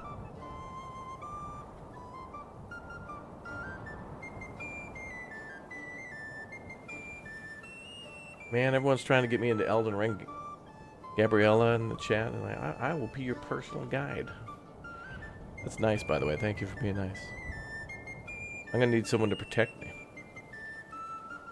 Did you hear that State of Decay 3 is delayed to 2026? Oh, good. That's good then. More time for them to make a better game, and one less game I have to shoehorn in for 2025.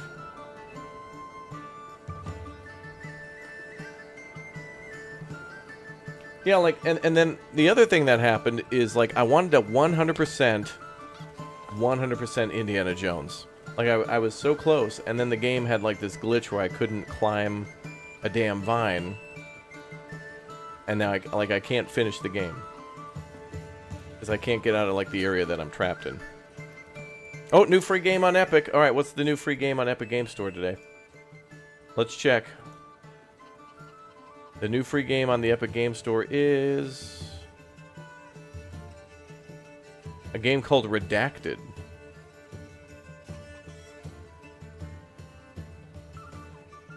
Well, that looks cool as hell, like a top-down bullet hell game. That is some cool art style. Alright, new free game on Epic Game Store.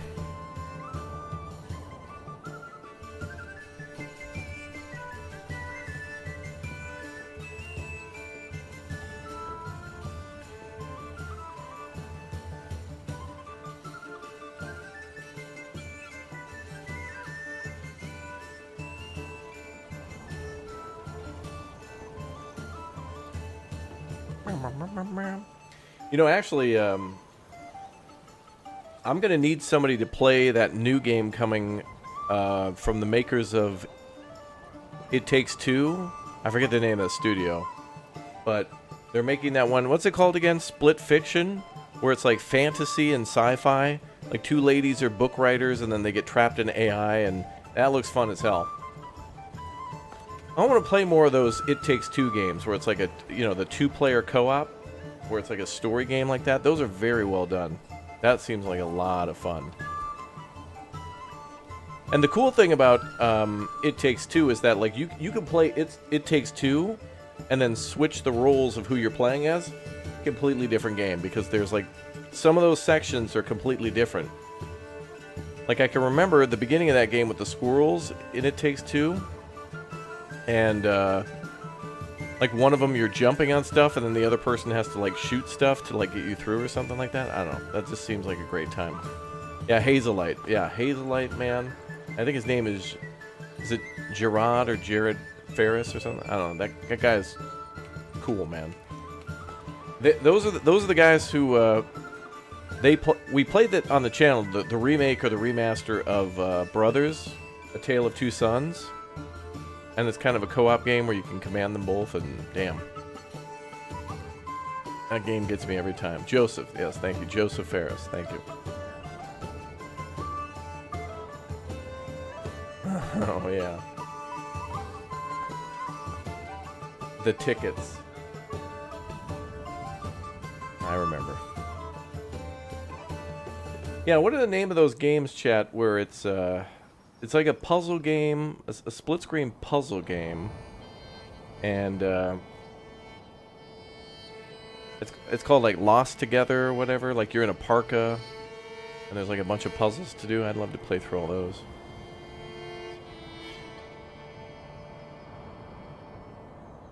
Ugh. All right. Anyway. Yeah, Split Fiction. That's going to be cool. Wow, we're getting a lot of cash. Oh, there they go. Man, things are happening really fast in the city now. This is great.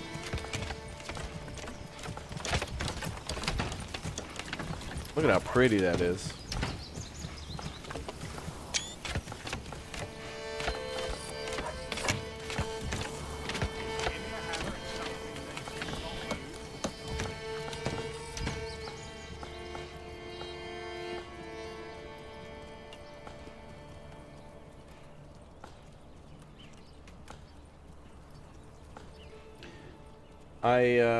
Yeah, we got to get the shorts going again too. There's so many great moments on this channel of us playing with other people. So many good moments. The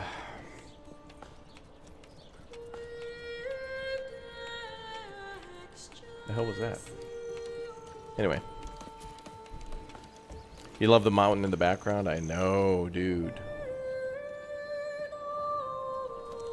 That's why Manor Lords is so perfect in every way in terms of its landscapes. Like, man, I really want to be able to build cities like this, but in a modern city builder. I want more games that look like Manor Lords that are modern, too.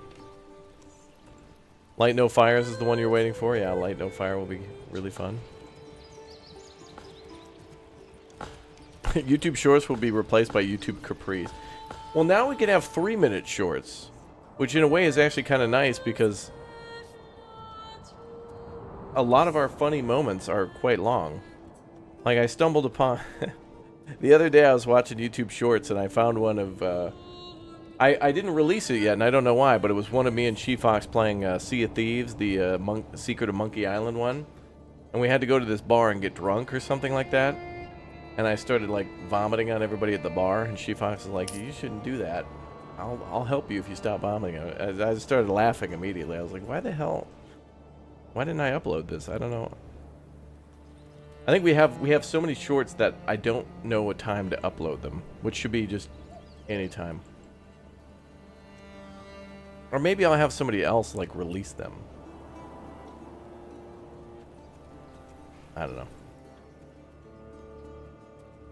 Yeah, Manor Lords in a modern setting would be great. With the beauty. Okay, we did the day-night cycle. It was kind of hard to tell, actually, that there was a day-night cycle. That was cool. Yeah, there's 1,000 good moments. I think most shorts have... It's either me being a goober or me and She-Fox being a goober, and like it seems to be any sort of like first-person game. That seems to be the formula. First-person shenanigans.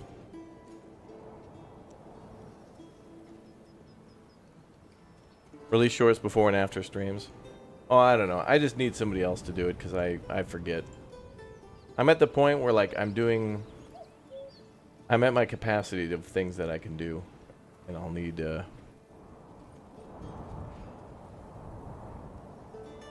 volunteers.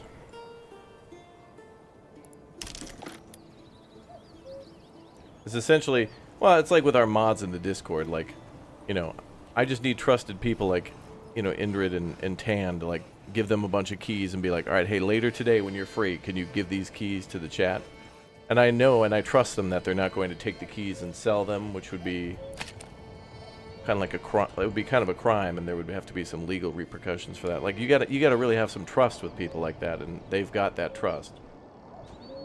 And it's a, you know, it's a big thing for me to know that they're not doing something illegal or shady with that stuff, and keeping honesty and transparency with you guys, so you trust me too. Like, that's very important.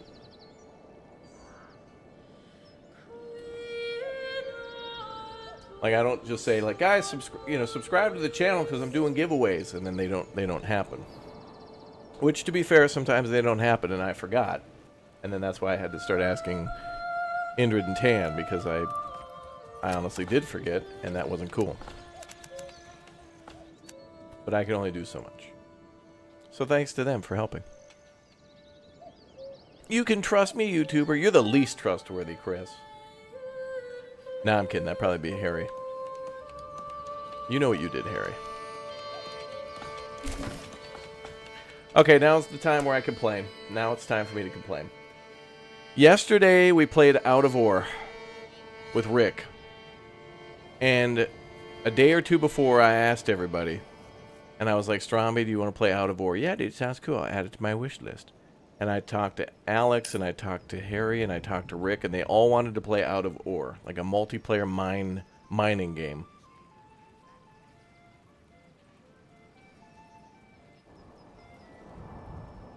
Harry sends me a screenshot of him on his way home about 20 minutes before the stream starts.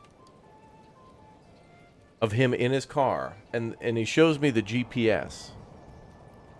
And it says like he's like he was going to make it home 20 minutes before the stream started. That's what it was. And I was like, all right, cool. Harry will be home. He's sending me a screenshot of him like on his way, and there's the GPS and stuff. And then he tells me this. And I don't know about this. I'm going to need actual photographs of this.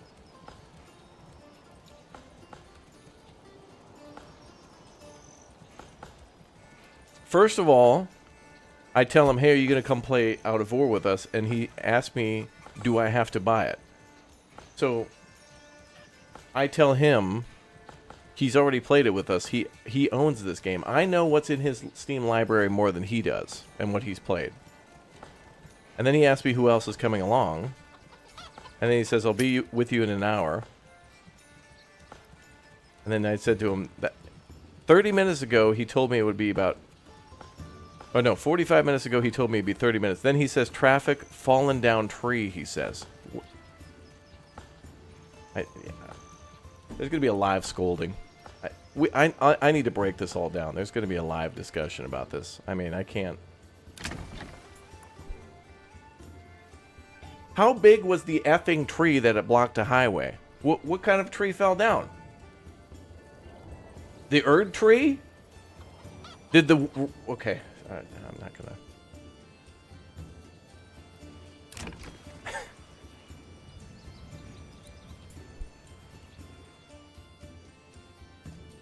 Like, I better see in the newspaper, world's biggest tree blocks highway, inconveniencing YouTuber. That should be the headline. That's really...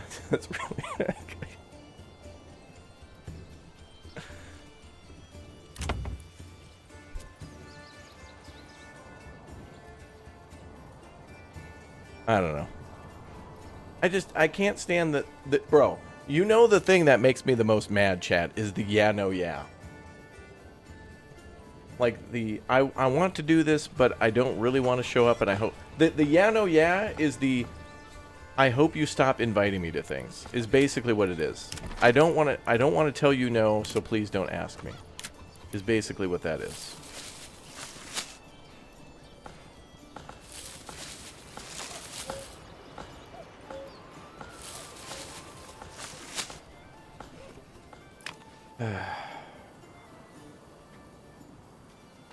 Hey man, do you want to play a game tomorrow? Dude, I absolutely am. Alright, cool. I mean, he may as well have shown me a picture of, like, Windows starting up where it says, you know, like, loading your settings or whatever in the, you know, in the loading bar or whatever, the spinning wheel. And then he just says, like, oh, local power plant exploded. Like, that's just his response.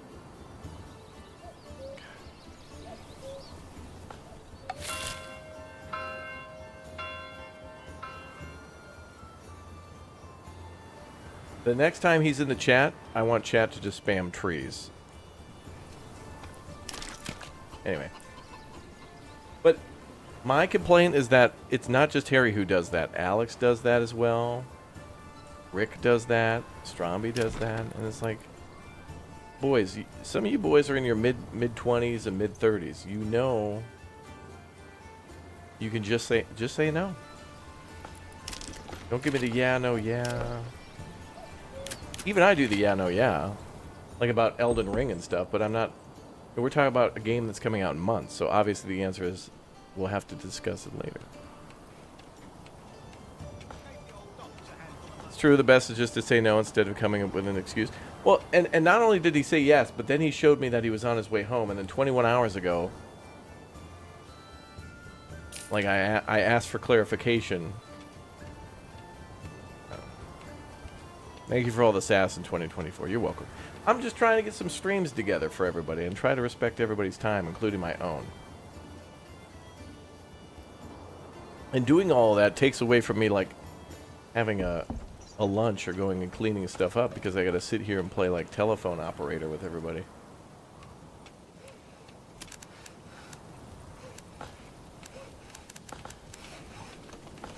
As if, like, they're royalty and I'm planning their day out for them.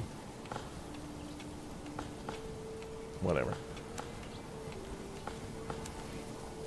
There's very few people, though, who are, like, 100% reliable like that, though. And by the way, Bradford is usually the opposite. Bradford's the opposite, where it'll be like, Bradford, do you want to play this game with us? No. And then 20 minutes into the stream, he just shows up. So, and I would rather have that. I would rather have the, hey, you want to play with us tomorrow? You know, man, I'm going to be busy, or no, I'm not interested in that game. And then later on just being like, nah, I changed my mind. So chat, remind me to buy Bradford a Modelo. Sour Dino. Oh, come on now, you know I'm just trying to get everybody together to have a good time. Thank you, Maurice. Thanks for the tune. Thank you. Oh, the sass was for her. Oh, okay. Sorry.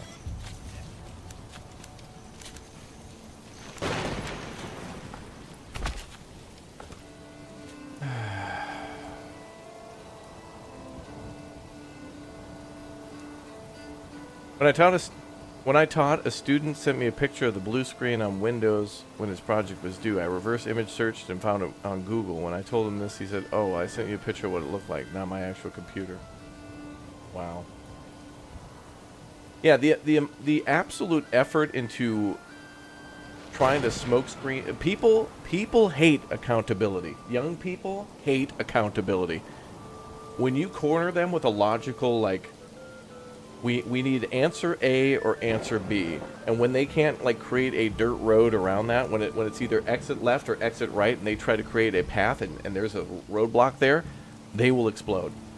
It literally is like that scene from Raiders of the Lost Ark when that dude's face melts. That's literally what it is. Young people hate that. When you get them in, hey, we're all going out on Friday to see a movie. Do you want to go? Yeah, I don't know what I'm doing on Friday, and it's Monday night. What do you mean you don't know? Well, now you know. You have an option to go to a movie. Would you like to go to that movie? Yeah, I know. Then stay home. And in fact, we're going to encase your house in bricks because apparently you never leave. We're now putting a sarcophagus like the one over Chernobyl.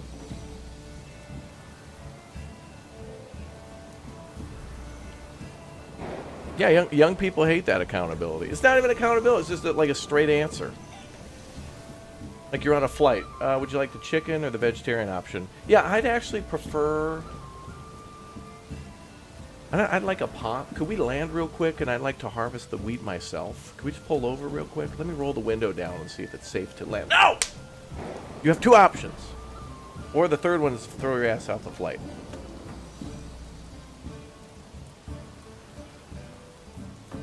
Raptor keeps spreading positive vibes almost New Year. It's true. Thanks for coming to the stream.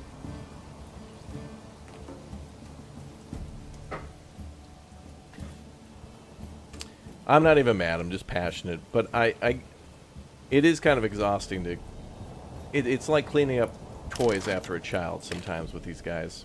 Like, they have jobs. They know that they're supposed to be at place of employment by X time. And when it comes to, like, you know, starting a game, you know, out of the courtesy of your friends, just be there on time.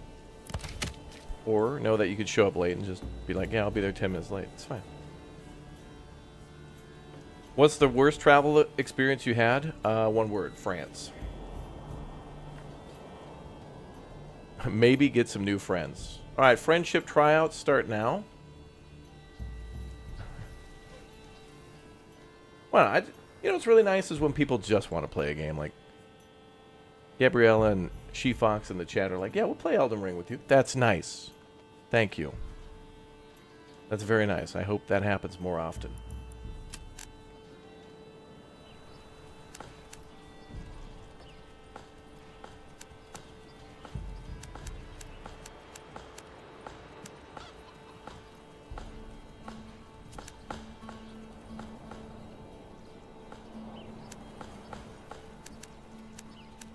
What happened in France? I'll tell you later. And it's not... I'm not saying France just for a meme answer or just to hate on France. There is an actual reason.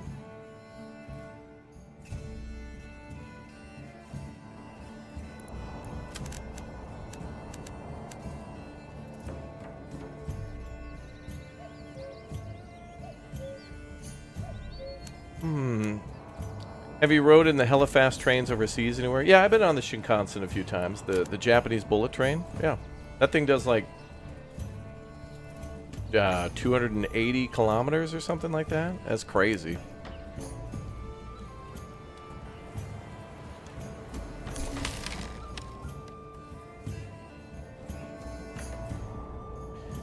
I started working. We'll try to get some work done while watching you. Well, thank you and welcome aboard. All right, we got some more people in the town. Now it's time to divvy it up again. Time to find a good tree. Let's order a new horse. They were out of baguettes or croissants. No, I'll tell you later. It has to do with trains. The French train system. And not even the train system, but okay. No. You're not... That one you get later, chat. That one's later, not now. Going to England in March, and we're taking a train to Paris to see all the angry French people for a day. Okay, well enjoy your travels.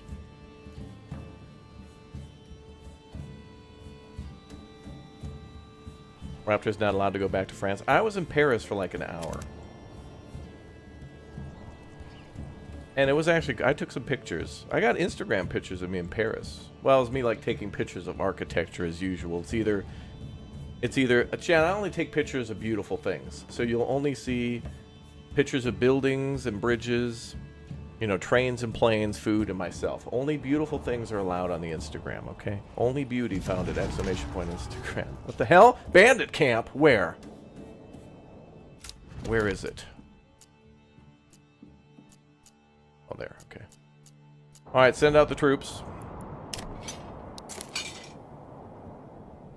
You know what I just thought of, too? We've got all this money. We should open up even more trade routes. And, also, we should open up a Burgage plot to make shoes.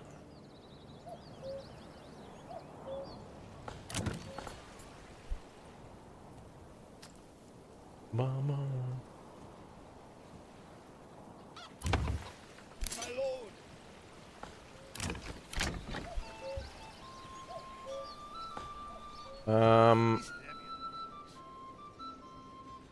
Okay, I want to trade.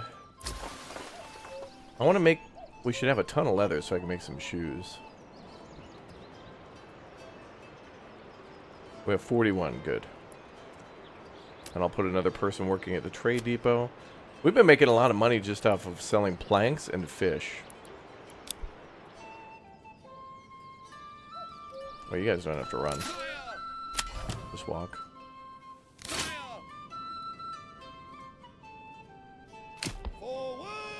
Forward! I love how the bandit camps sometimes don't see you coming.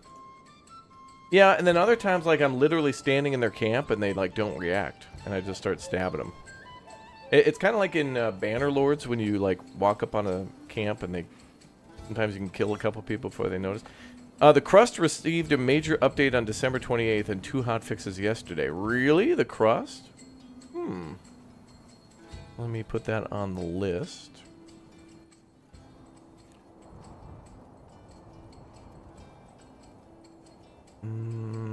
Put the crust on the watch list.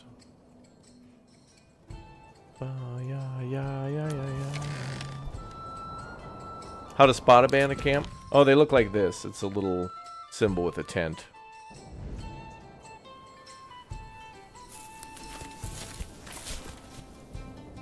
We're going up there to clap cheeks.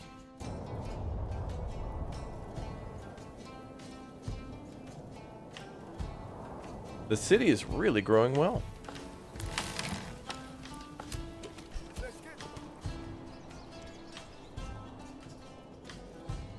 Thanks, Fox.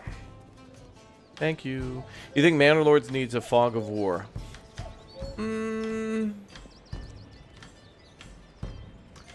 I don't know. If I had to wander around the whole map to try to find a bandit camp, I feel like that'd be annoying. Like if my town kept being burglarized by brigands and I just couldn't find their camp, that's kind of annoying. Maybe an option. If it were a toggle, then that would be okay. For the people who wanted to have that, yeah, that'd be all right. I wouldn't want to be forced to have to do that, though. Yeah.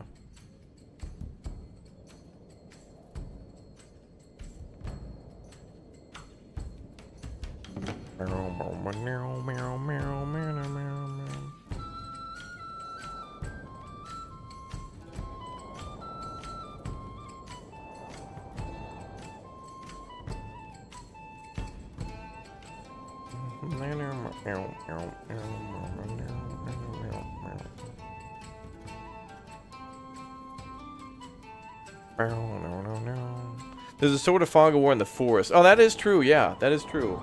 Like when you go into the forests, your units can disappear. So there is kind of a line of sight thing like that. Yeah, which is interesting because I've seen. That's weird because the bandit camps, if they're near the camp, they're visible. Like if this bandit camp were in the middle of the forest, like here, you would still be able to see those troops. But if we had like a group of archers or something go in there, then that unit might disappear. Or if the enemy's unit went in there, like if we were playing the other mode. So that there is some truth to that, yeah.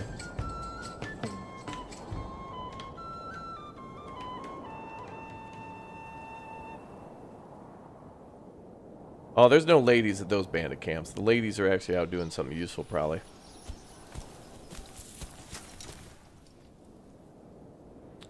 Like in Austria, there are,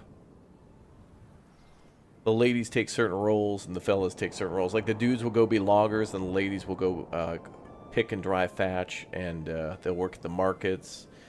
And I think the ladies might also work at the bakeries, and I think maybe even at like the sunflower oil place and stuff. There's a lot of roles for the ladies too in Austria. Important stuff. Everybody's gotta do something.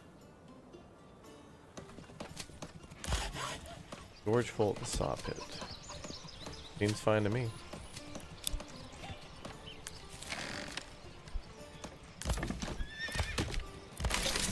I don't mind who does what, so long as everybody gets a hand in. That's my policy. If you're getting the job done and you're motivated to do that job, and that's in life too. If somebody's knowledgeable, and is helpful, and you can tell that they're trying, they're in. If they're curious and want to do more and do more things efficiently, they're in.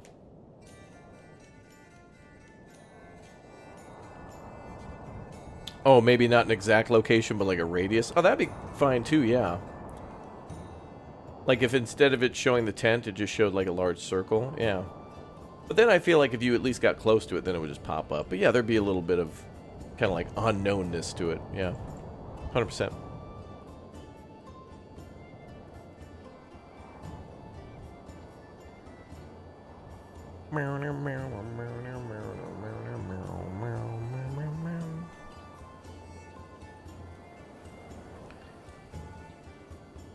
You're playing this game and it crashed? Oh, really? Make sure you report the crashes and stuff to Steam or however, so Greg can make it better. This is, if you're playing the beta too, this is a unstable.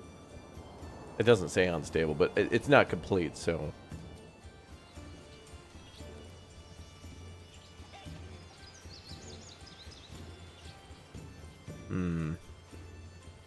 Wow, we have 15 available homes. That's great. So now what we really need to do is get 3 more houses upgraded. So we just need more people to move into these new homes.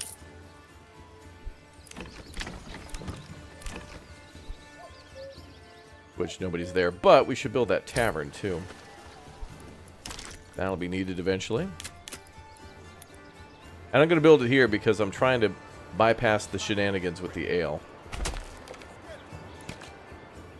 And ale lasts for a very long time.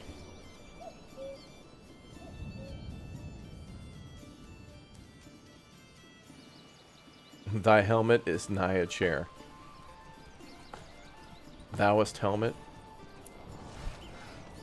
We got 1,000 stone to export too. Greg is in Poland. Greg is from Poland. A Polish guy making a video game? No way. Never heard that before. I swear, half of everybody in Poland works on games.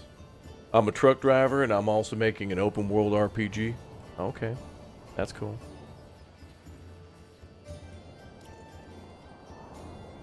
What's up, Burger King? Good morning. Welcome back to the streams. I hope you're well.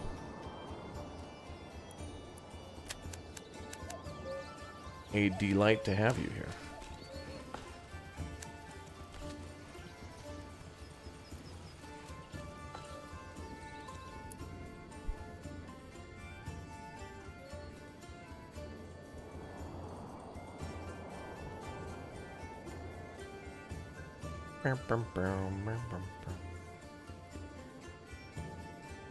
And we're fishing, right? Yep.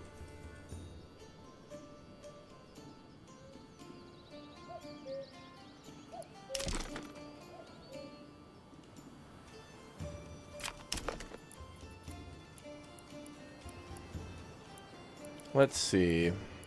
I think we kind of built everything we need for now. Now we just got to clear the land for the... I think we're going to clear all this out up to the river here, and then all of that. And that might be where I want to build the manor.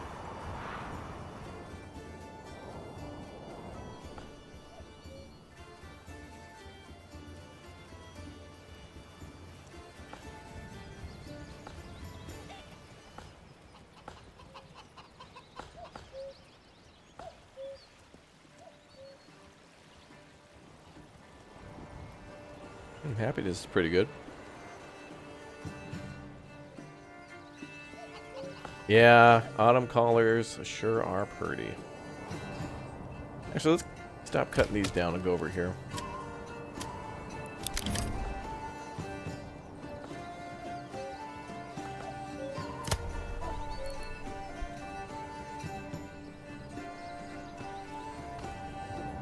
And if we get enough people, then we'll add more.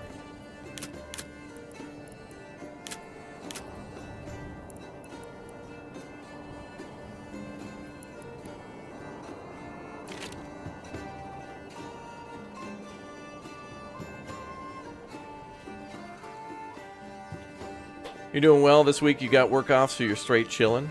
That's awesome. Good to hear. I do like myself some chilling as well. I do like me some chilling.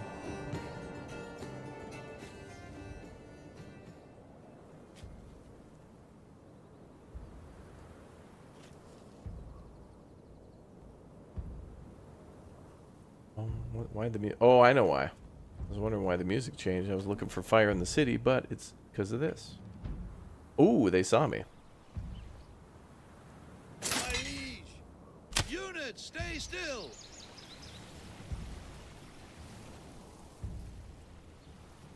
We're about to have a fight. We'll play defensively and see how that goes.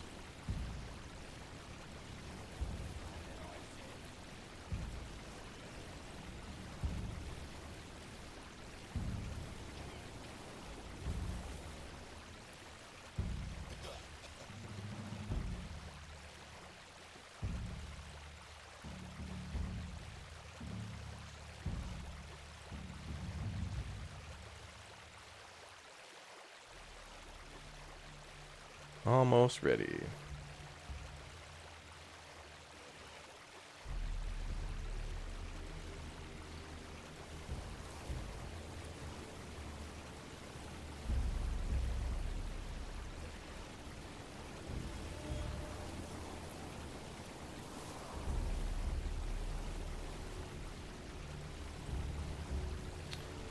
Alright, just checking out news.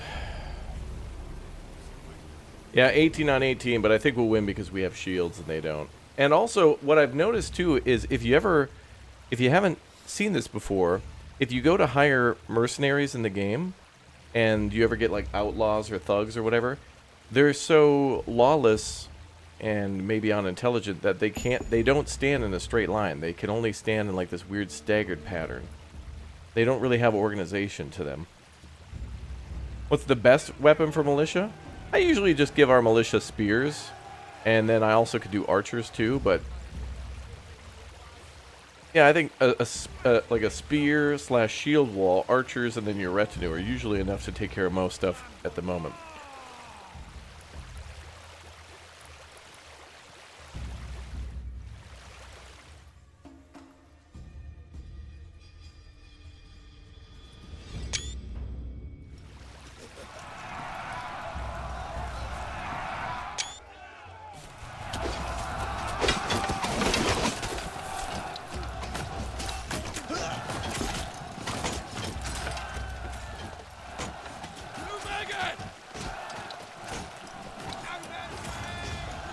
Actually, some of them do have shields, but our boys have like heavy shields,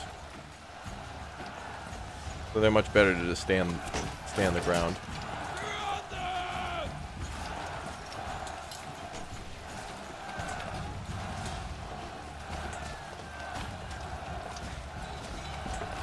Enemy just lost 2. 3, 4. 5, they're breaking. 10, they're down 8. Oh, they're done. Clapped. Let's go. Woo! That was cool as hell. That was really cool. We didn't take a single loss that time.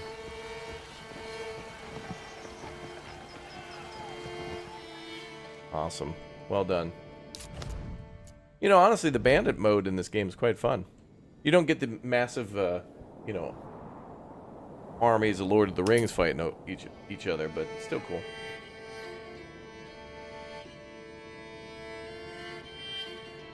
Awesome. I know. Yeah.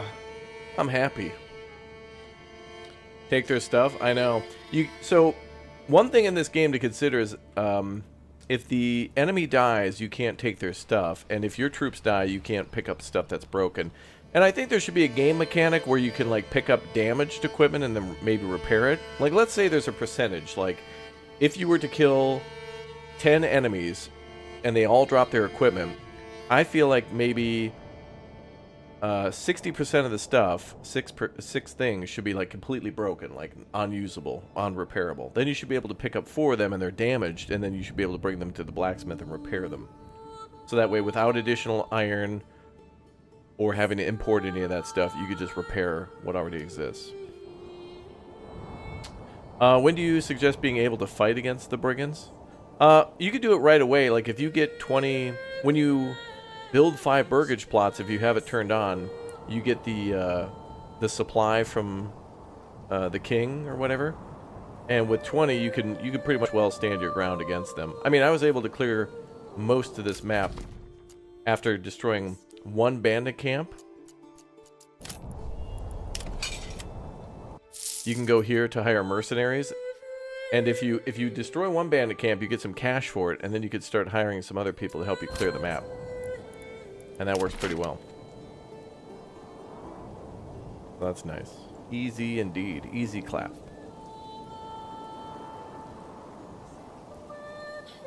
But this way, if you are ahead and win, you'll become more OP. Yeah, kind of. And I feel like the enemy AI cheats too. There was a system in the beginning. Manor Lords had this thing where the enemy commander would like buy up all the mercenaries.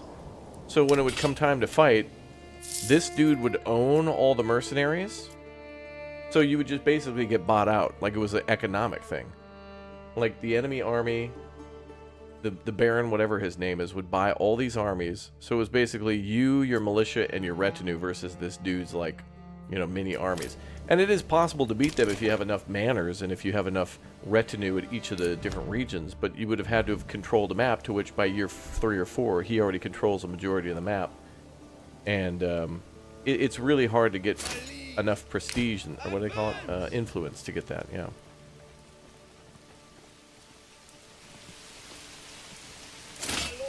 It's a good game, it's just not complete yet, you know?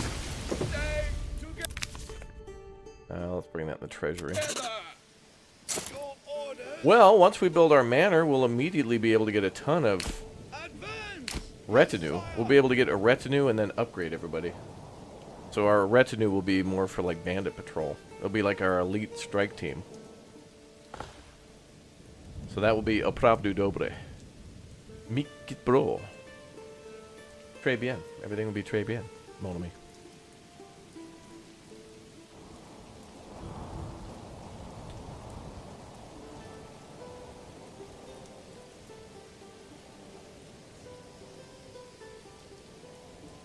Should you store a bunch of food before expanding?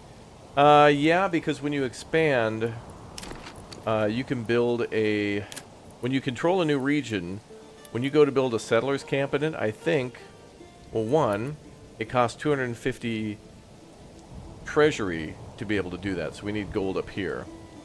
So you need to tax your people for a long time. But then when you start a new settlement, you can also choose what that settlement starts with. So you can choose, like, to send a low, medium, or a large amount of supply. And I think the more supply you spend, the better, because then it's less work your people have to do in getting the basics, like initial food and stuff, and you can just quick build a city, and then build a the pack mules between, and then start trading whatever you need. It's a really good idea to, when you build a new city, and you've already got one city, to let that other city just start shipping over, like, all the wood, all the planks and stuff, so that way they don't have to gather that material.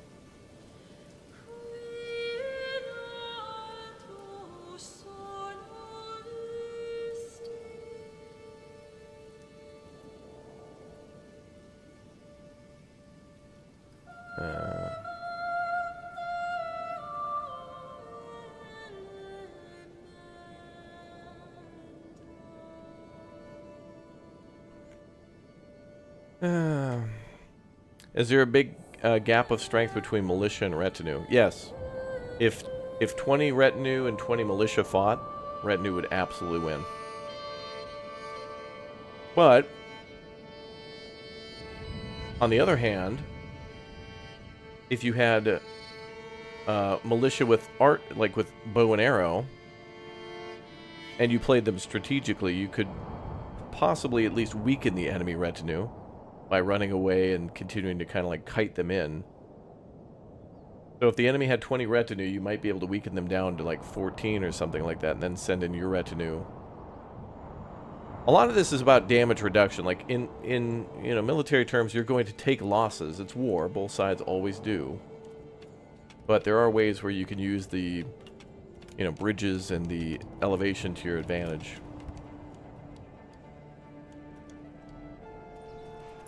And retinue is really, I just see them as kind of like, not actually being your army, but almost being like special forces within your army. Like, I kind of see the militia as just kind of like basic riflemen. They can only do so much, but they are still a capable force. Like, when I first started playing Manor Lords, I thought the militia would be your last stand, like, barely able to do damage, not really worth it, but they are. They're actually quite good. Better than I thought. Do you have families assigned to storehouses and granary, or is that unnecessary? No, you should do that because they, if you click on, like, the granary here, the 2 arrows that you see show that there are people working at these shops here. So this market here has a food stall, and this market here has a food stall. And they're selling food at these 2 locations. So the 2 families that work at this granary are both going around to town picking up food from, like, the Burgage plots or the hunting tent and bringing it back to the granary. And then other people in that family are working to take things from the granary and are working the food stalls. You can turn that on and off if you want with this button here called allow market stall setup. So you can go for strictly storage if you want to. If you're using something for, like, trade. Like, let's say you're making a ton of ale. You can store extra ale at a different granary and just use that for trade. But I don't think there's a way... One thing I would like is there's not a way to limit what's stored there. You can either say yes or no. So, for the example that I just gave with ale, it'd be nice that you could store, like, if you could set it percentage-wise, like store 25% here. So if you made 4 ale, 1 in 4 gets sent here, and then could be used for trade or something like that. So that'd be kind of cool. I wouldn't advise trading ale, though. Only import with the ale. Hell yeah, brother. What you just said. No, not that one. The other one. There we go, that one.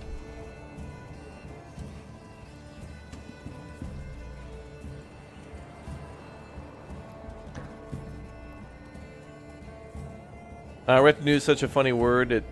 The more you say it, apparently the word comes from French meaning to hold back or retain. Yeah, and retainer is a legal word as well, and that's interesting. That's actually kind of a double entendre in a way, kind of. Well, it has multiple meanings. Because you're paying people to basically just be in the military. And so they're being... yeah. Although, I would like this game to have some sort of military... When you have, like, a large military force, it would be cool to see an actual training facility be built. Like in Foundation, for example, you can hire troops, but then while they're there, instead of just staying in the building and never seeing them, you can train them. And so, the longer that you have people... The earlier you build a military, the more you get to train them, and thus they're better. So you don't have to, like... You don't have to have a huge army. You can have a pretty big army and just have them really trained. An elite small force, like the... You know, from Dune, the Sardaukar, or whatever. Like that. What's up, Mackenzie? Welcome aboard. Thank you for being here.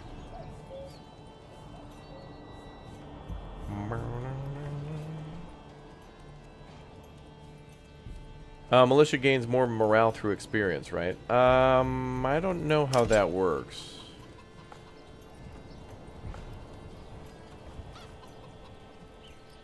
Oh, but you can see the things that affect them in battle, though. So right now these guys are walking. So things like fighting uphill or climbing will reduce their effectiveness. Then cohesion. Fatigue, surrounded by trees. Yeah, where you fight the battle matters too. That's all interesting. But usually when I fight a battle, I try to be at the top of a hill. So like fighting here would have given us a good advantage too. But I had to go to the bandit camp.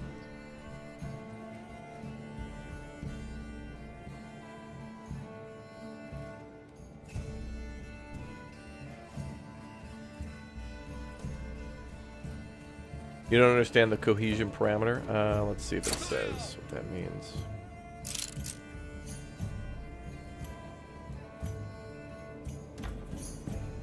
What the hell's that?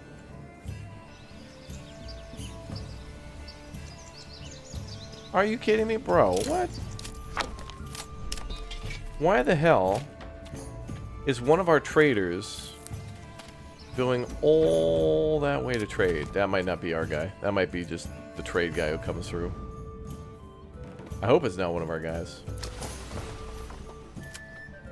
No. Okay, good. That's just the wandering trader who comes through.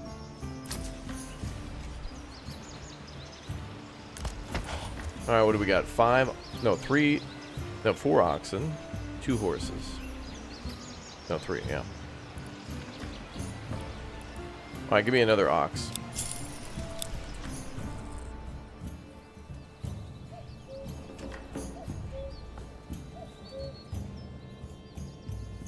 Oh, shit.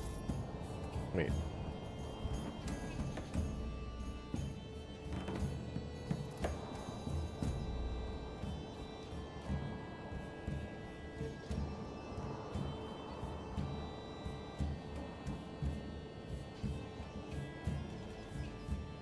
Okay, we're good.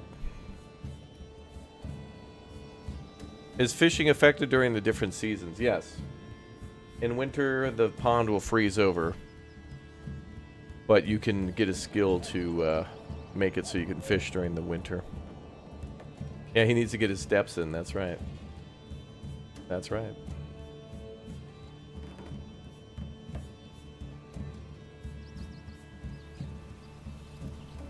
Have I ever been to the Philippines? No. Come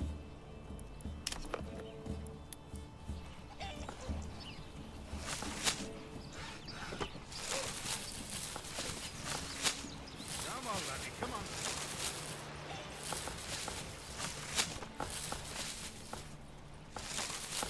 Alright, we're going to build our manor up here, and we also need to mine all that clay out, too. We got plans.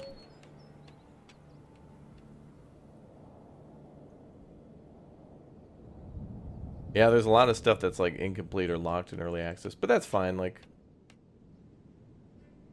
This game has got my, like, full support, because it's just...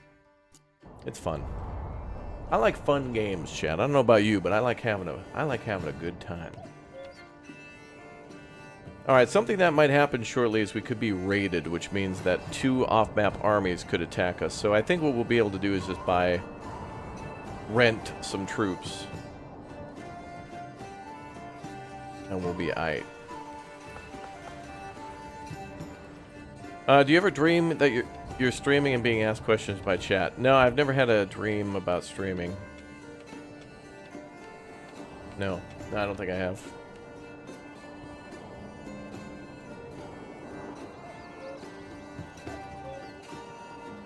Yo, David, thanks for the sub. Thank you guys for subbing and following. Hope you're all having a good week so far.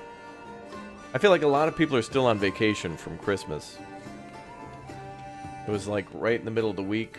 A lot of people probably made an extendo weekend out of that, and then some people get New Year's Eve off. A lot of people get New Year's Day off.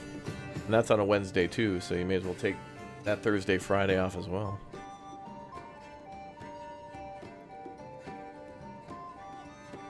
Yeah, we can buy more weapons for our militia and get up to 36. I'd like a 36, I think.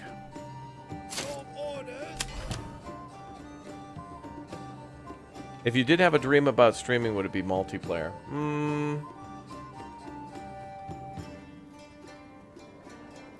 There was a period where I would sleep and I don't think I had dreams, and now I have started having dreams again, so I don't know.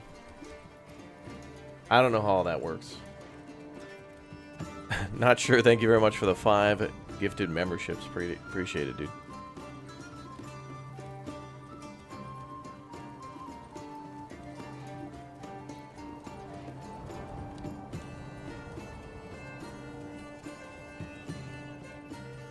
Five gifted memberships for the Chatty Chatters. Thank you very much.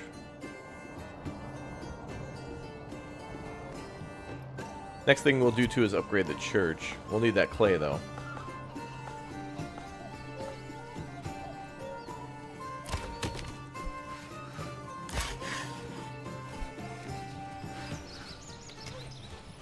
How are we doing now? 47 timber, 57 planks. That's good. And we will need somebody to mine stone, so let's get that mined up. We'll probably start selling stone. I probably won't need more than like maybe 100. We could sell 900 stone. And stone is going for the whopping price of 1. That's like another $1,000. Trying out the Foundation demo. Lots of great final touches to the game. Excited for the official release. All right. Well, then I'm gonna play the Foundation demo because when did the Foundation demo drop? Because I know I made a video on it and said that they would be making a demo, but I thought it'd be like a week or so beforehand. Because I think I covered that in the video that said they were gonna do a 1.0 demo. Release date and demo announcement December 10th.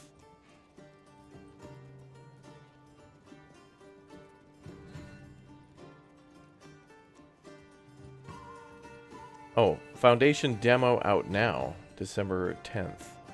Oh, so on December 10th they made a new demo. Okay. I must have not saw that in my notes, which is fine because I did a video on Foundation kind of announcing that the game was coming out into 1.0, but I didn't play the demo. So we definitely should do a Foundation. Hell, we might even do a Foundation stream. I think we'll do that. We'll stream the demo for 1.0. I'll make a video on it first, and then we'll stream it. Kind of neat how they have, like, there's the early access game, then there's the demo which shows more, and then they're going to release it into 1.0 for everybody, which is kind of cool. It's a Goodsman. Thank you very much for the tier 1 sub, dude. Appreciate it. Appreciate it. If someone has Windows 7 or 8, the crust will not run. Oh. I don't think I've used anything below Windows 10 and 11 for a while.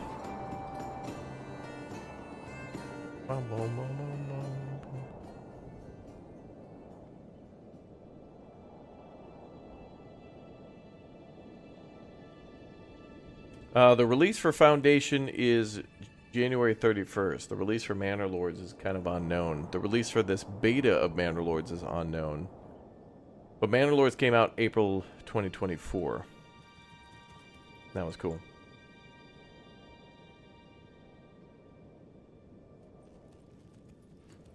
Just recruited some people for the militia. Well, thank you, dude. Yeah, maybe we'll use the stone exports to buy... Well, let's do this. I would like to keep only 100 stone. I don't think we'll need much more than that. At all.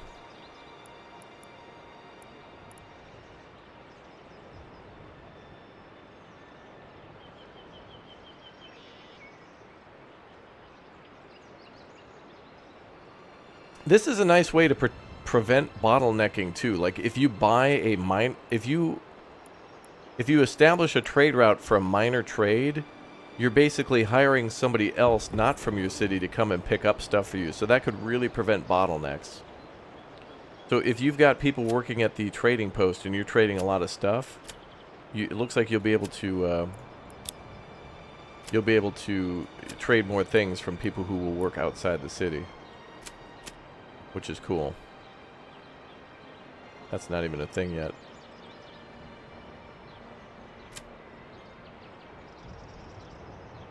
I don't think there's anything else I really want to trade. Well, we have a lot of vegetables. All right, let's do this.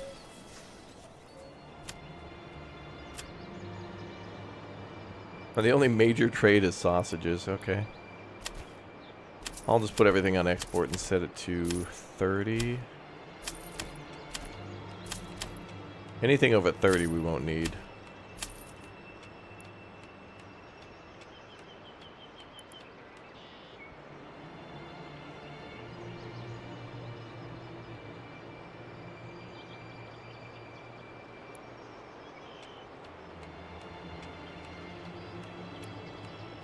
Oh, damn it. And obviously I'm not going to have all these things, but for these purposes we won't need more than 30. And some of these things will never have more than 10. hire good mercenaries, like a good mercenary. State Farm is there. Mercenary.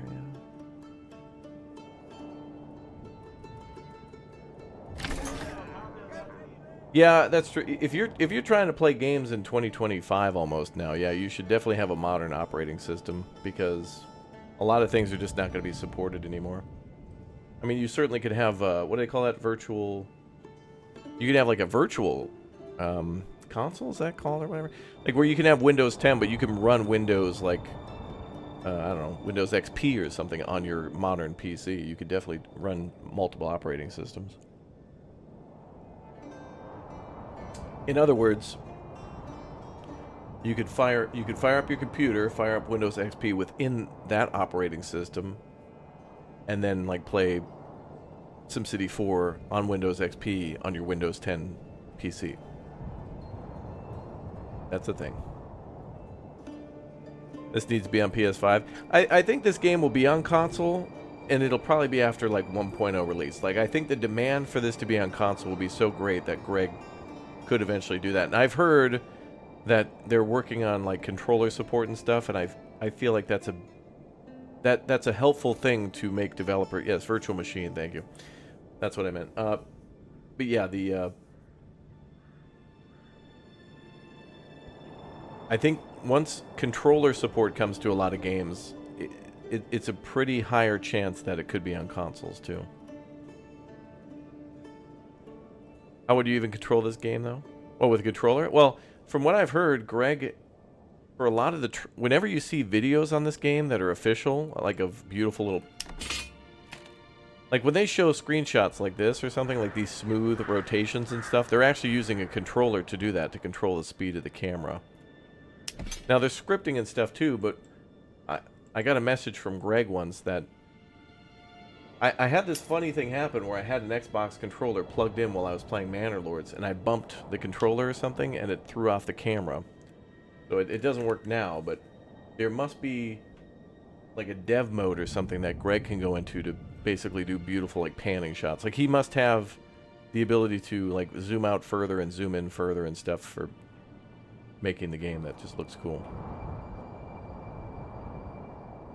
You've been having fun in Terra Invicta, yeah. Yeah, Hooded Horse is a publisher to watch, man. They're just... Manor Lords... sorry, Slytherin,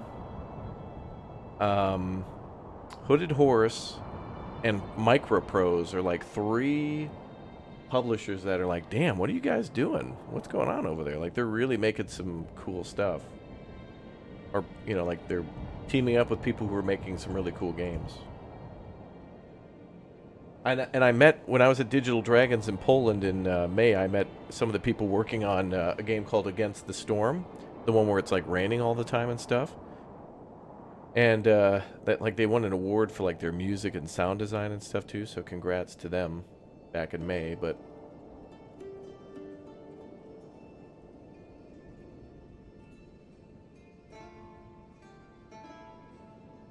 yeah, in a game like this, it takes a very long time to go through the controls, I agree, but I remember playing like Red Alert 3 or something on console, and I couldn't do any sort of strategy or city builder or first-person shooter.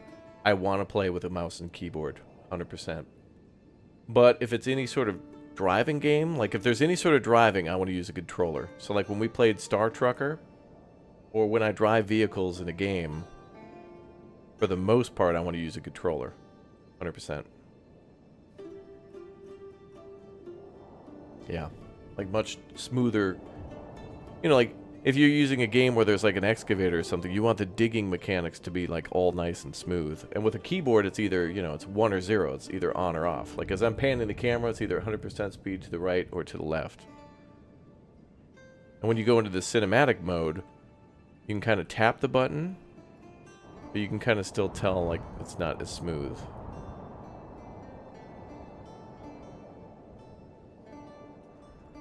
But yeah, a lot of these games kind of have heavy menus, and menus are not so good with a controller.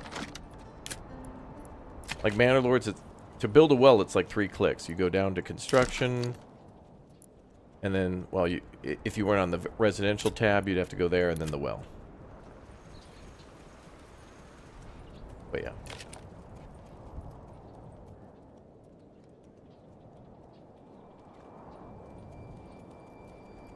You're not paying 700 plus tax for a slightly better PS5 Pro. Yeah.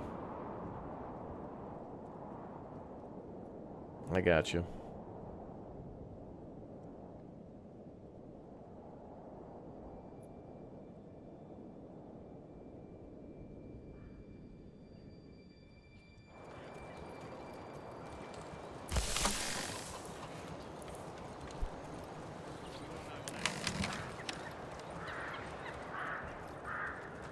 Any game with speedruns, I think, is difficult with controllers.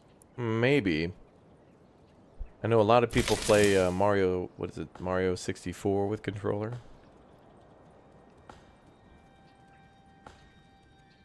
Curious why they don't have a mouse and keyboard for console players. Yeah, that never... Well, I guess because I feel like most consoles, people are not playing at a desk. Streamers might be doing that, but... I feel like most people want to sit on the couch. It's been a long time since I've sat on a couch to play a game. Long time.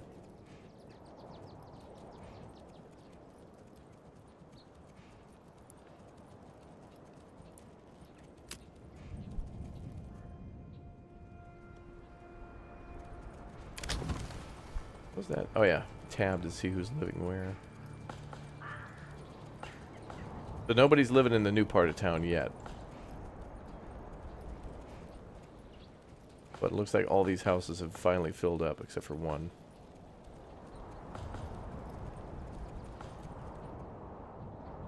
So our next step is to try to get three more Burgage plots expanded. We just need the population to go up.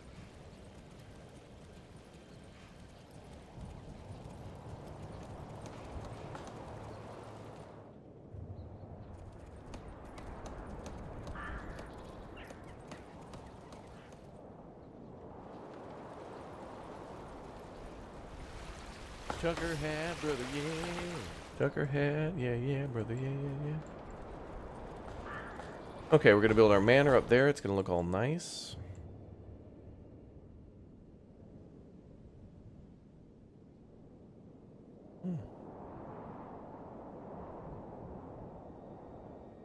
I thought civilization would be impossible with a controller, then I tried it on Switch and was surprised how easy it was to adapt to using it. Keyboard and mouse are still better in my opinion.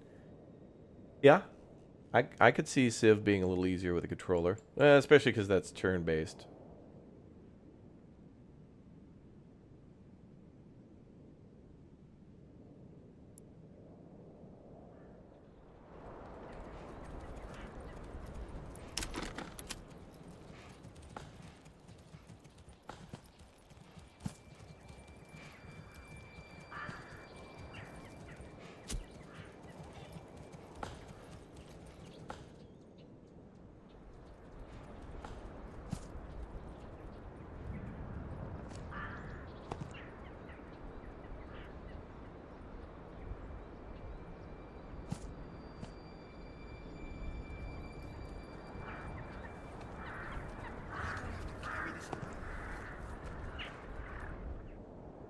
Don't build any more houses. Don't do it, Raptor. Keep it cool.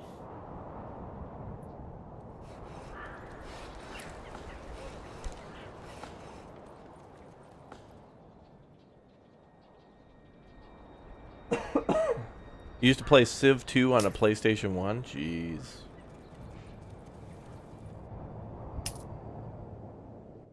Nothing beats that sound, though, am I right? That's how you knew fun was about to happen. That was the whole sound of the 90s and early 2000s.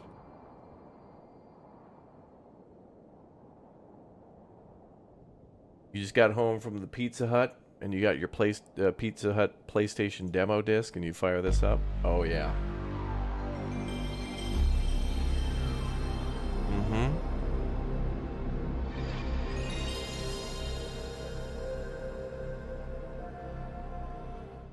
That's how you knew it was going down. Dude, that bass at the start, though, damn. Did you feel that? You know, you feel that in your heart and soul? That's how you knew it was going down. Hey, you guys want to play some Tony Hawk Pro Skater 2? Let's go collect skate. Yeah. Yeah, I know. You can feel that. You can feel that in your DNA.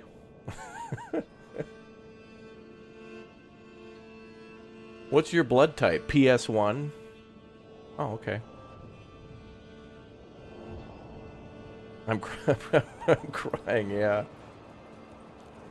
Or that sound plays and then that Metal Gear music kicks on. Doom, doom, doom, doom, doom, doom. Oh, dude, I'm gonna beat the ninja, dude. I heard you can beat him with a gun. No, you can't beat him with a gun. He says so. You have to fight like a man with fist to fist.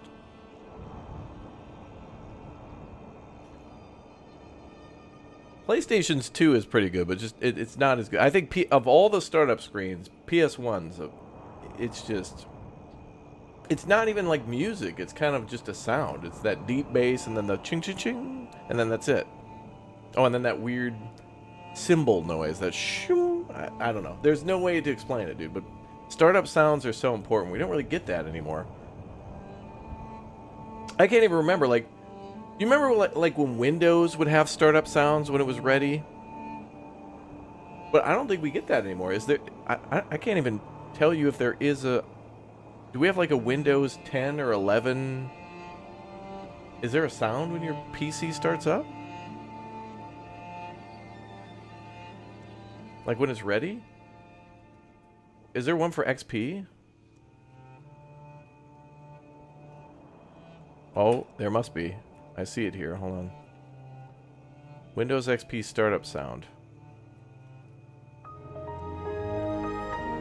Oh, yeah, that's right. That was a good one. Yeah, how come we don't have those anymore? Is there a Windows 10?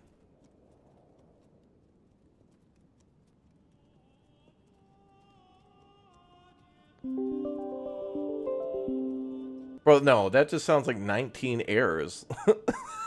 Wait, is that really their sound for Windows 10 startup sound? That just sounds like 10 of my devices simultaneously stopped working. Listen to that.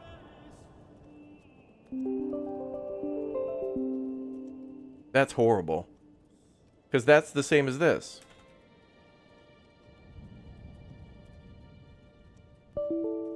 Oh, I hate it. Oh, that's horrible. I hate that sound. That's exactly what that startup sound is. That's horrible. That's who designed that? They should be arrested. That's criminal. Ah. Damn it.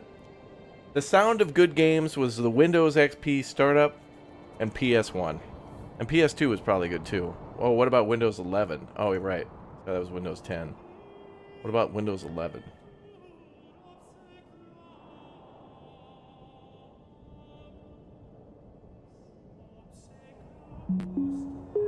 Oh, that's what that is. That does have a start. See, so I literally started my computer up today and heard that sound, and I couldn't even tell you. Like, if you said, does Windows 11 have a startup sound? No, it doesn't. Because in my mind, that's not a startup sound. What the hell is this? Bro, that sounds when you turn on your TV or something. Yeah. Oh yeah, the GameCube one's legit. I want to hear the PS2 one, and then I'll end rant, because otherwise we get into unrelated stuff. This is what's cool about Manor Lords, though. Manor Lords you can play so slowly that I have time to tab out and we can go down history lane together. All right, one more, just one more. The PlayStation 2 startup noise is 21 seconds? Wow, bougie. Okay, that's good. That's good. That's when a good game was starting too. 100%. Oh, someone just made it 21 seconds long. You know what actually is underrated though is like the PlayStation like 4 and 5 like menu music. You know what I'm talking about? I don't know what you'd call that. The home screen music. This.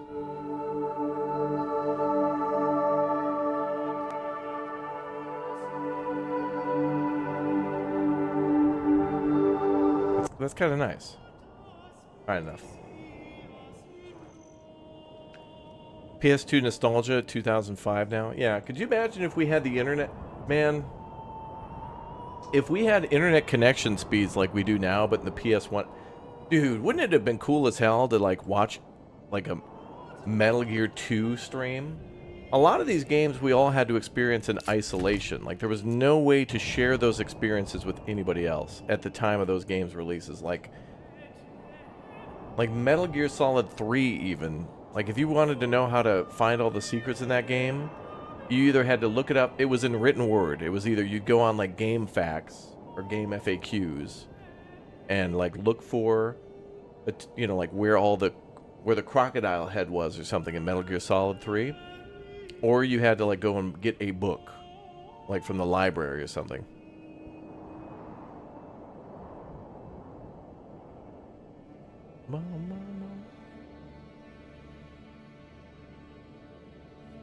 Yeah, go to the local store and buy the game guide. Exactly. Yeah. Sounds like meditation music. It does. Yeah. Speaking of music and such, I hope Manor Lords gets more music as well, because this music is absolutely beautiful, and we've seen a few of those videos on the creation of Manor Lords soundtrack, and I hope they continue to add more music to it, especially because it seems like in Manor Lords the music changes after you build the tavern, which we've done down here. So I hope we get more of that, and it's the same with Farthest Frontier too for its music, which would be nice. Yeah.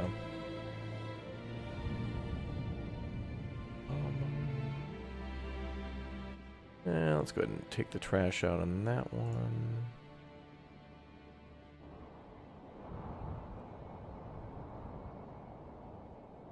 Okay. Perfect. Yeah, we're definitely going to be playing Metal Gear Solid Delta. I just saw a new video on Metal Gear Solid of the scene where, like, Snake meets up with, what's his name? Sokolov. You know, the guy with the monocle. And he meets him for the first time. And I'm looking at this and I'm like, no effing way. Yeah, the Bustling World. I saw that too. What? Let's see. The Bustling World.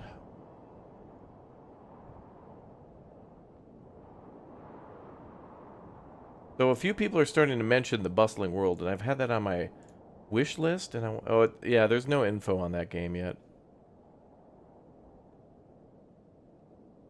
Yeah, I'll talk more about that on the channel later when there's a little bit more info to share, I think.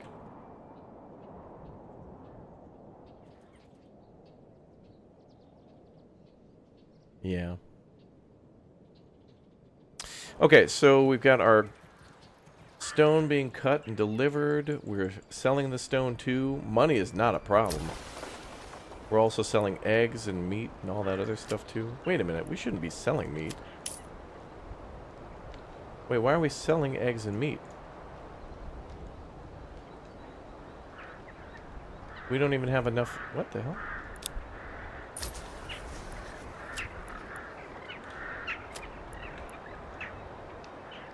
Desired surplus 30. That means they shouldn't sell that unless it's over 30.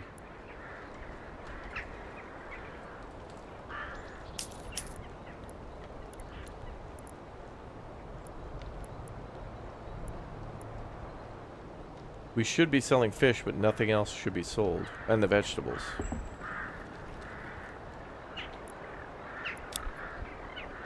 Well, whatever. What we could do, actually, is if we're selling money on stuff we barely have, we could import other stuff that we don't really have. Whatever, it's fine. Not a big deal. Because eventually we're going to import ale, and that's going to be super expensive. We could import it now, but we've only got 2 houses that are tier 2, and I don't really care. Not yet, anyway. What's up, James? It's a shame Metal Gear Solid 4 isn't available on PC. Oh, yeah. Yeah, that's a weird one.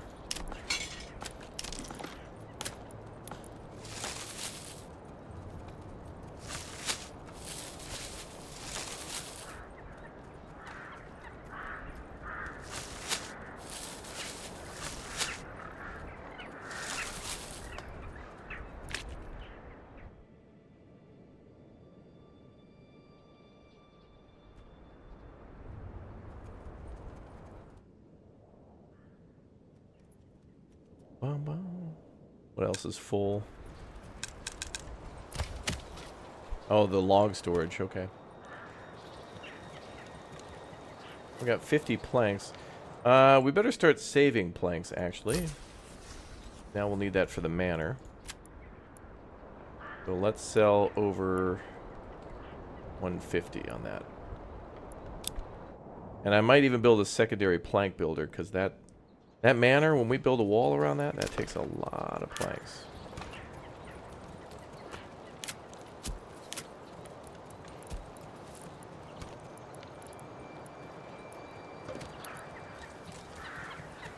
Let's go,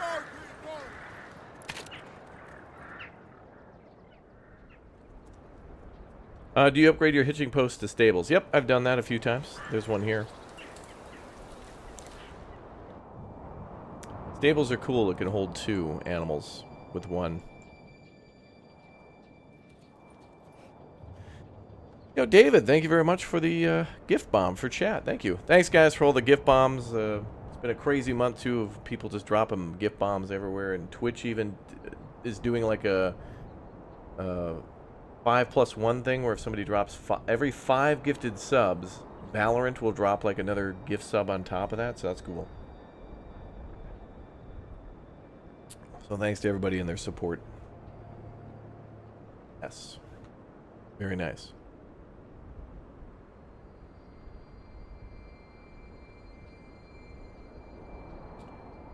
The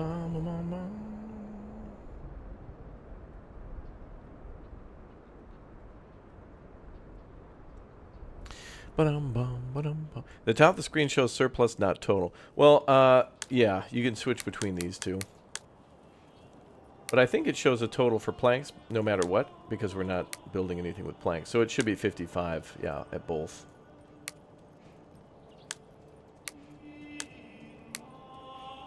So if we're showing total... Oh, you were talking about for food, I bet. Yeah, but I saw meat in there, and I knew damn well that meat wasn't going to be over 30. Here it's at 10. But I saw meat there, so I was confused as to why we were trading that. We have egg, like we have an egg there, and eggs are at 13, so I don't think anything should be traded unless it's over 30. Because that's what we've set it to. I don't know. At least all our eggs aren't in one basket, right, chat? Thank you very much to Baltimoreans for the layup on that one. High five, bruh. Well done with that joke. Excellent work. Is it better to have multiple families in a farmhouse with hard plow or farmhouses with one family working on each?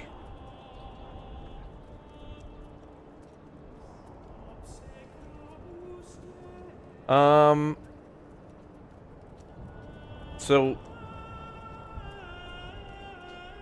my current assessment on the current build for Manor Lords is this. If you build a farmhouse and fill it with, like, what is it, 8 families total, and then add the 2 oxen that you can have for plowing, I think that's the best. I think that takes care of an incredible amount of farmland. It really does. Because also with farmland, you're going to want to probably do fallow and do crop rotation. So maybe you'll have like 10 fields, but only 5 of them are working at a time. And I feel like you could probably get up to like 6 fields with a group of 8 people and 2 oxen. But if you're building... The only thing that's good about having multiple farms is that it'll either employ more people than 8, which 8 plus 2 oxen is crazy.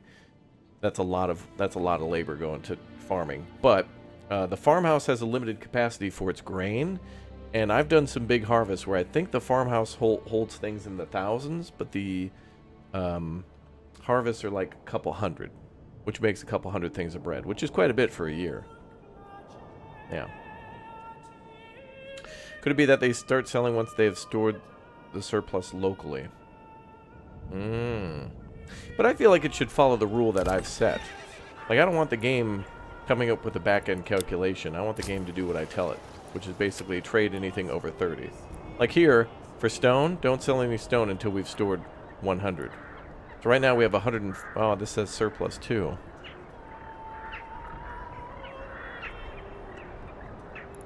You're right. It's taking into account that surplus as well. But then that means there should be no meat sold at all. Which there was at one point. I don't know. I think we can check things here. Under trade.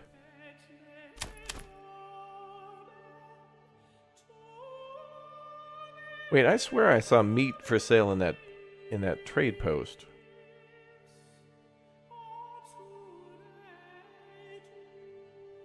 You can see we've always been selling fish and planks up until here. Then we started including vegetables. Okay, I've been going crazy. Love the transaction list, but this screen needs to be done better. Love the fact that it's moving in the background. That's cool. But this is nice. So you can see, this is great.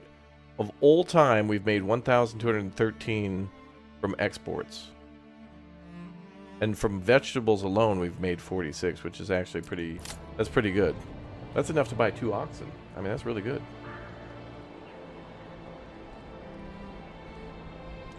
What's up, Ethan?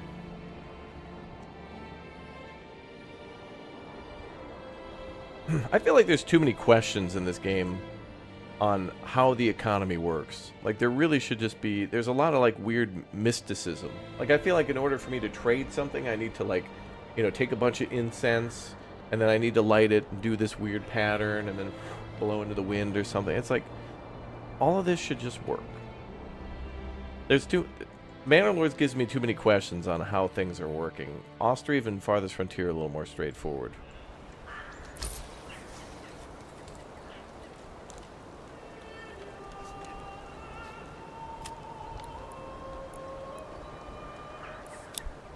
You know, actually would be nice is if we had, I guess that really wouldn't count as much. I was gonna say I want to see the transactions at the stalls to know that they're working too, but I guess they wouldn't really be a transaction.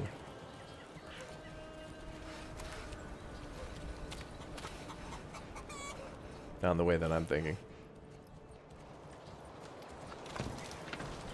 Alright, and then we'll put people to work at the other plank sawmill. So let's do direct.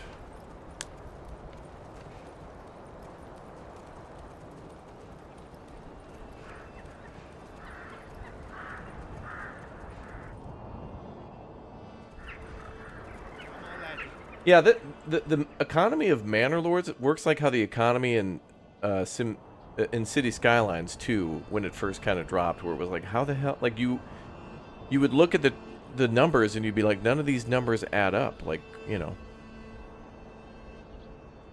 Like a lot of the times in City Skylines before, it's gotten much better, and they've really done a great job in that game. They've really done a good job in City Skylines 2. It's really impressive, the changes, but at the beginning it was just like really confusing how things worked.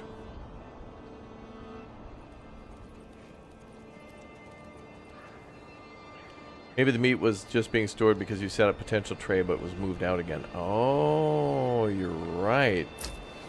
I bet you're right. I set it up for trade, and then I changed the limit, so then they took it back, which is cool. I'm glad. That's cool. If they put something there and then we stopped trading it and moved it out, that's cool. Like the eggs, for example. Eggs were supposed to be traded as well. I turned it on, so they probably delivered it, and then they did that before I set the limits. That's probably what happened. So as far as they knew, I was about to trade it, then I changed the rule. You're right.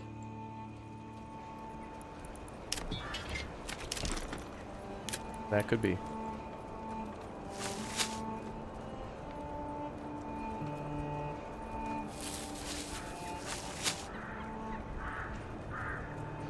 So I'm going to mine all that clay, and then we're going to build our manor probably right where the clay is. And then with that clay, we'll get clay tiles to upgrade the church. We could also build that too. And that's only going to be temporary, so I'll build that like over here maybe.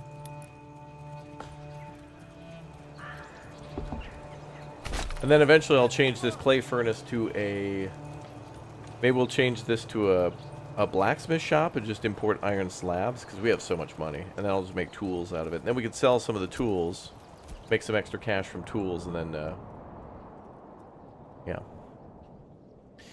I played this game, the stalls were broken. Shouldn't people be selling things from their house and not from the street where it's cold?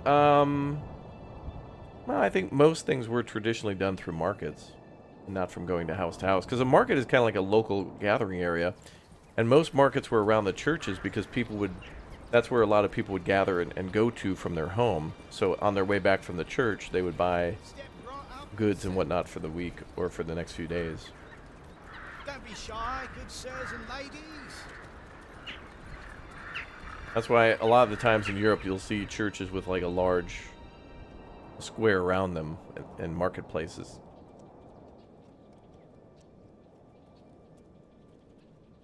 This game's really good, but needs to go a long way. And it is. That's why we got to applaud Greg for every major update like that. I mean, a new map is if there were a lot of changes to Manor Lords, but I had to play in those old maps, that would have been tough. Like here, I'm locked in for like another 6 months of Manor Lords. Like another 6 months of updates and stuff. And I hope then, maybe this time next year we get new maps again.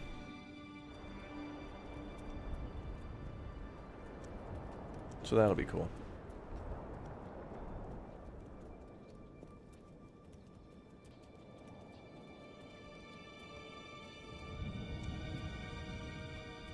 Under pasture space it says sheeps and lambs. I hope we get cows eventually.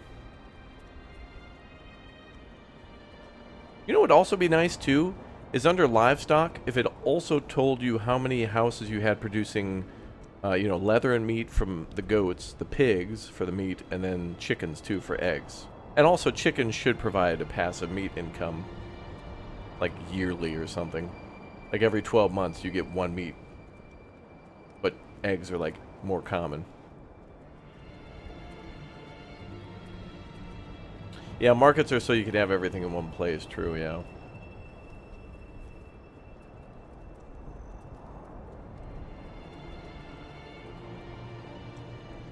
Even today in the UK, a lot of houses actually storefronts with housing integrated. Well, that's true, but maybe they didn't start doing that in the Middle Ages. Maybe it was marketplaces, and then later when construction was better and they could fit multiple things in a building, then maybe that's when commercialism started to change a little bit, when bricks were more common, like clay bricks. That was kind of like the Industrial Revolution. That's really when bricks took off, like huge factories made out of massive amounts of bricks.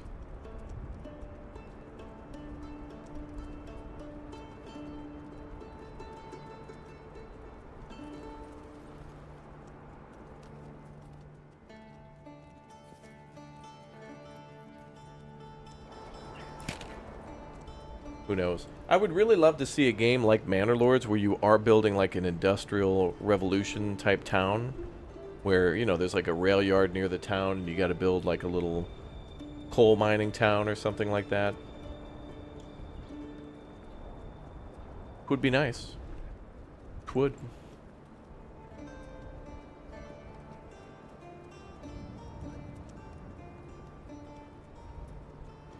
And let's see.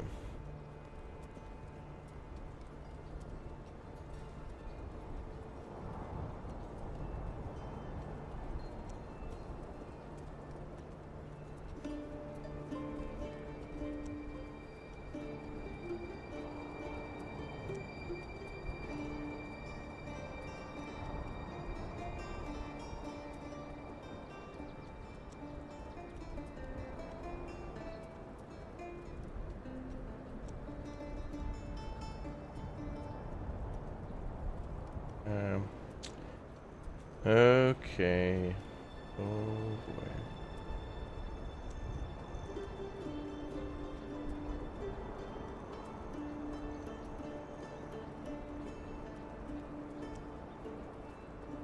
Okay, cool. Sorry. I want to see Manor Lords lot system in City Skylines 2. Yes. Yes, absolutely. And a game that did this kind of a lot system before Manor Lords was Ostriv, and I love the way that worked. And I wish City Skylines still wasn't so square with its building and lot types. There's so much wasted space still in City Skylines, just in vanilla. You shouldn't have to have 17 mods to, like, have some, you know, like you've got all these houses, like, you know, City Skylines, you know, you'd have like residential home, and then you couldn't put anything here because then there would be no lot that could fit like that. Maybe you could do like another lot here, but at least Manor Lords attempts to fill the space like that. And then you would just always have to have like a weird park or something there. And they've gotten better with things to fill that space, but why can't the lot, like why can't this person who lives here just have their yard go over to the corner? You know?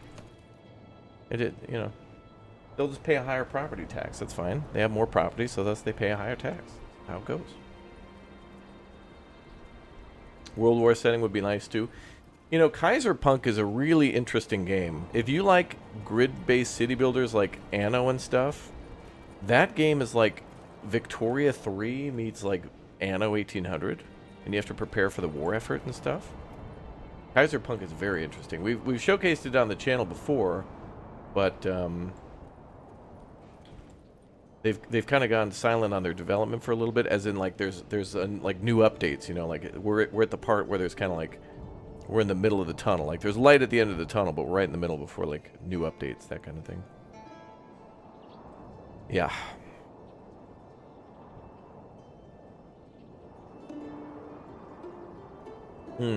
Yeah, medieval towns being near rivers. Yeah, true.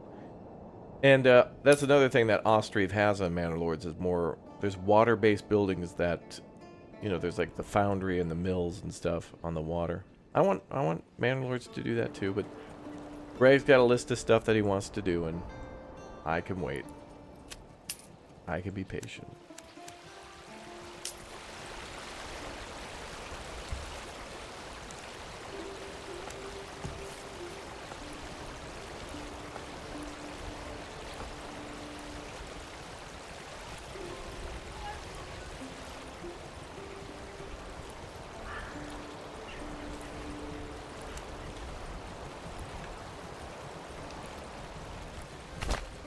What?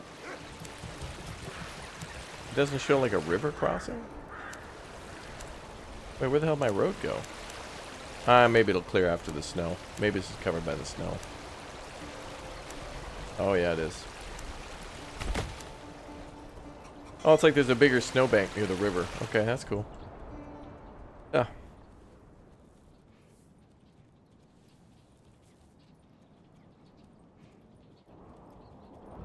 Oh, right. That's true. In Manor Lords, when you settle a new region, you can... Yeah, there's the different types of settler camps, and I think it does allow you to designate what type of a town it will be, like farming or whatever.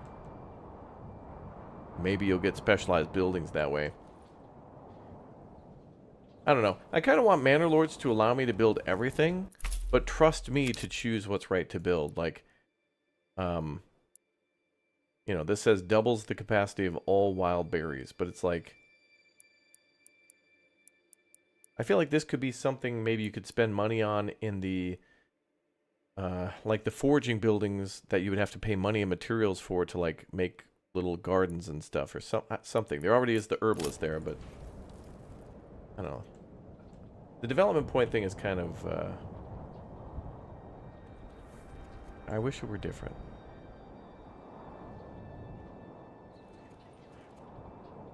But, you know, these systems first have to exist and have to be used a little bit to then... Yeah.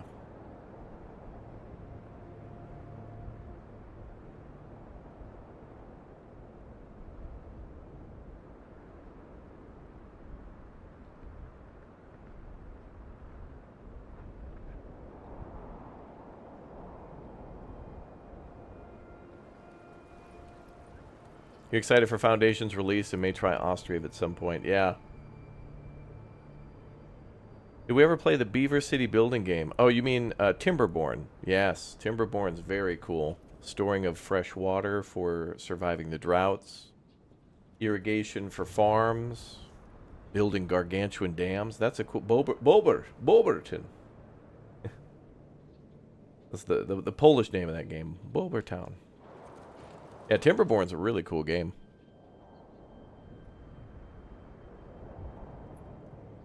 You're playing Austrieve right now?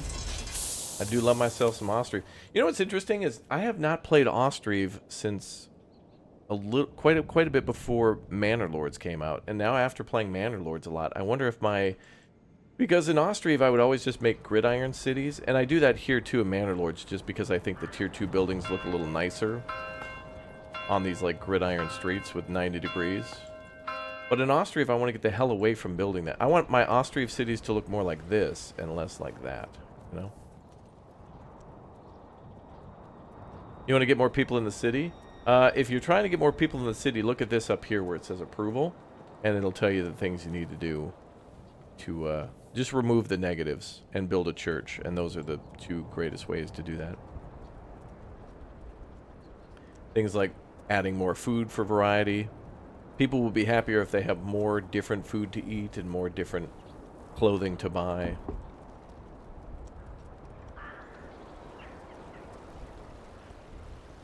What's Burgage area?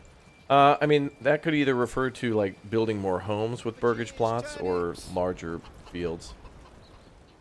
If anybody needs help with basic guides on Manor Lords, we do have some videos on the channel of like how to get started, and I do get pretty real basic in the game explaining what all these things are.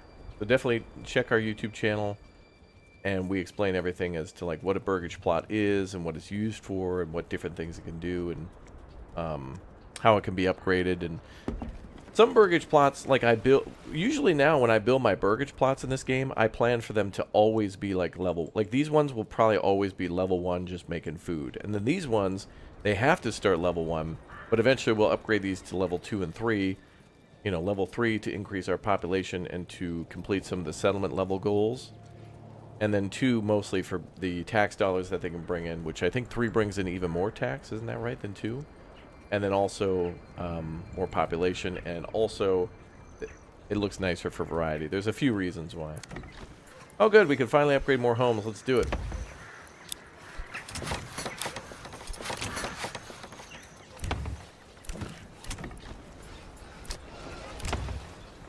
What are these ones missing? Maybe more people. Alright, we'll just have to upgrade one more house after that, and we have completed the medium village milestone.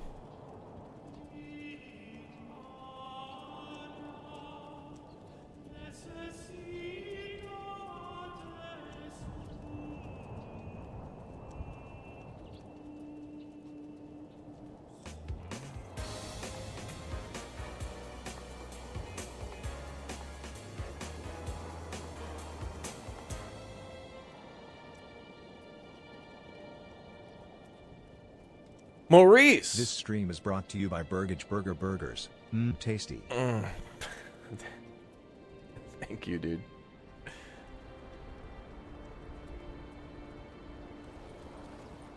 Thank you. Oh, exclamation point P.O. Box too, by the way. Any of you have sent anything to that P.O. Box for Christmas, and if it's arriving late or whatnot, we'll do a secondary opening, probably maybe New Year's Day. And I know more stuff is coming too, so I'll check it again in a couple times in January as well. Chat's super nice, and to me it's still Christmas. All the way through January, if anybody gets me a gift and like, hey, here's a late Christmas present, sorry I'm late. It's like, bro, stop with that sorry I'm late thing. Like, it's nice to get a gift anytime. Not gonna scold somebody for, you know, giving me a gift. Like, what the hell? That's very kind of people. It takes time and money to do that stuff, and we don't always have a lot of that, so, you know, it's nice. Thank you. Even if it's just a little card. Hope you're well. Love you. Bye. Like, all right. Thank you. That's good vibes. Thank you.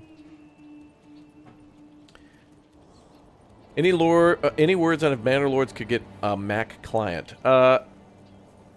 No word, but I think it's possible, and maybe could be something to come along later in development. I don't see it out of the question. I think it's just a soon TM type thing. Soon, don't know when soon. So, hi Raptor, sorry I'm late for putting a like on the stream. Well, that is unacceptable, and you should feel bad. Liking the stream late. Also, sorry about the whole having to like push the likes a little bit more, but we've gotten word that YouTube's really looking for more interaction and organic, whatever. You know how it is. Smash like whenever you can. The YouTube algorithm is way too dependent on whether or not it sends out a notification based on interactions and stuff. It's ridiculous.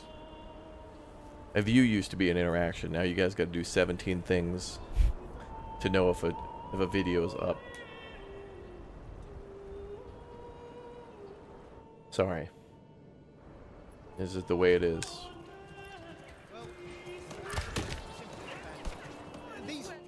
YouTube's my boss. Yeah, oftentimes I feel like when we, when we tell you guys to like, comment, and subscribe and all that stuff on YouTube, it's like when you go into a place and they're really pushing like that, the extended warranty and all this. Like you go to an electronics store just to buy like a quick PlayStation controller or something, and then they get real pushy about the extended maintenance thing, where it's like, oh, that controller grip, or the what do they call it? The joystick drift is a real problem.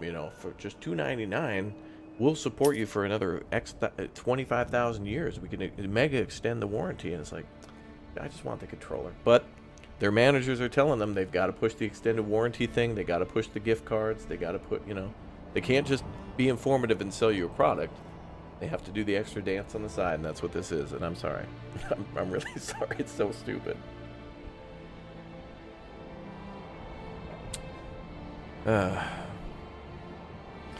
Imagine a world where the IRS and YouTube join forces with Disney to dominate everything.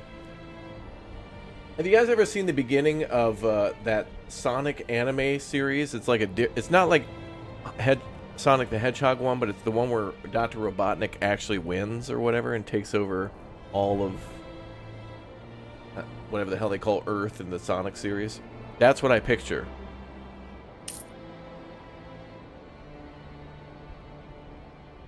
With that statement.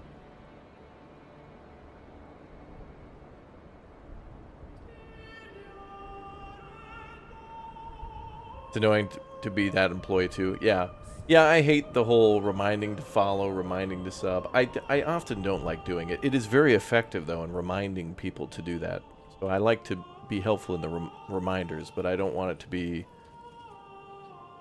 And those reminders are getting real aggressive, but they're the ones who are pushing that metric to be more that way. It's like, how about if people watch something, then you just know that they want to see more of it. No, not enough. They need to write an entire book report in the comments section about how they have undying love for the channel that they've just subscribed to. No?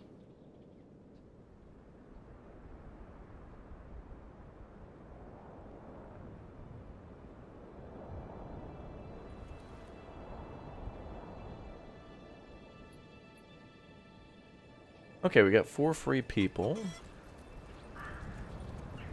Yeah, and sources must be cited in that book report, too. Okay, and the good thing is that when we upgrade some of these Burgage plots to level 2, we're going to start making shoes. So we're going to get the Burgage plots making shoes, which we'll trade. That's even more money. Wow, lots of vegetables. Love to see it. Look at all that stone. Wow, we can't even sell enough stone. Maybe I should make a trade route out of it to get even more. Oh, it's only $10. Let's do it. A guy will come by on occasion and buy more stone, too.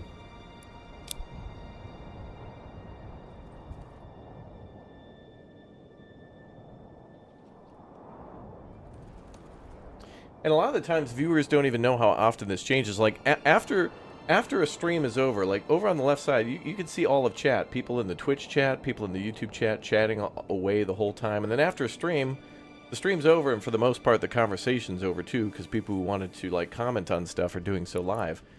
And then, like, the top comments on the streams after the stream is over is, where's the comments? Why are there no comments? It's like, because everybody who comment, there's thousands of comments over there. That's what that is. I don't know who would come to a stream, watch the whole stream, and then go back after the stream to, like some of you do, like, hey, thanks for the video, or, you guys will every once in a while make a funny comment or something like that too, but it's oftentimes that people who were here oftentimes don't return to then comment on the stream as if they're watching it for the first time. People will comment, those are a thing, but people are shocked that people who were part of a conversation don't come back to converse with the post-conversation after it's over. It's like meeting notes, like, like after you receive something, like adding notes to something afterwards. It would be weird. Like it's definitely a thing, but I don't know.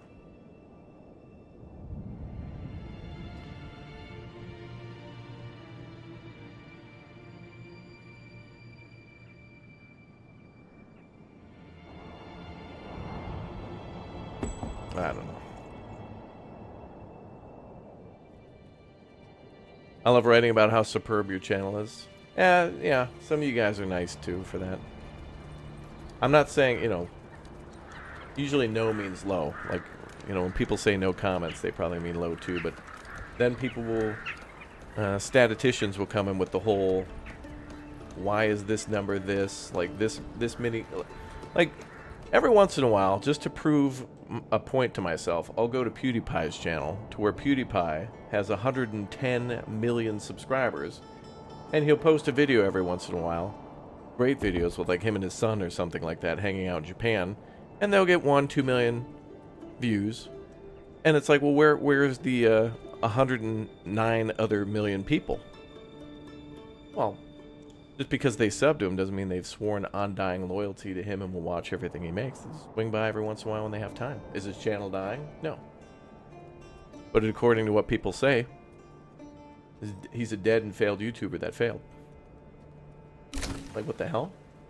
It's like saying, you know, you're driving down the highway and you see a Burger King and you see no cars in the drive-thru at the Burger King and maybe one car in the parking lot. Oh, dude, Burger King's a failing business. This business that brings in billions of dollars a year. At this particular time that I've looked at this business, it doesn't seem to be busy at this business, so thus it's a failed business. It's so weird how to judge success and stuff like that. And YouTube does it in a horrible way too. You know, first it was views, and then people got all spammy with that, and then they made it watch time, which was actually kind of a smart thing. Like, the more of something people would watch, obviously they're more interested. Okay, that makes sense. And then everything else from that was a slippery slope of failure. Yeah.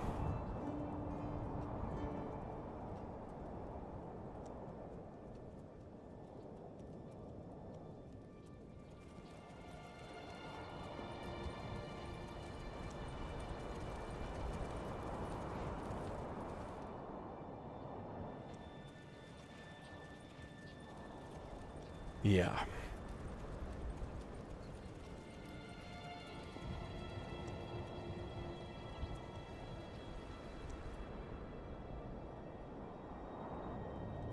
I want to do mining up there. We got to get the logging done up there.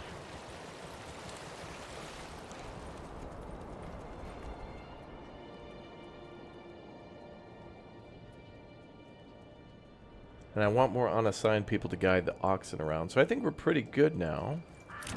Upgrades are almost done. Or are done.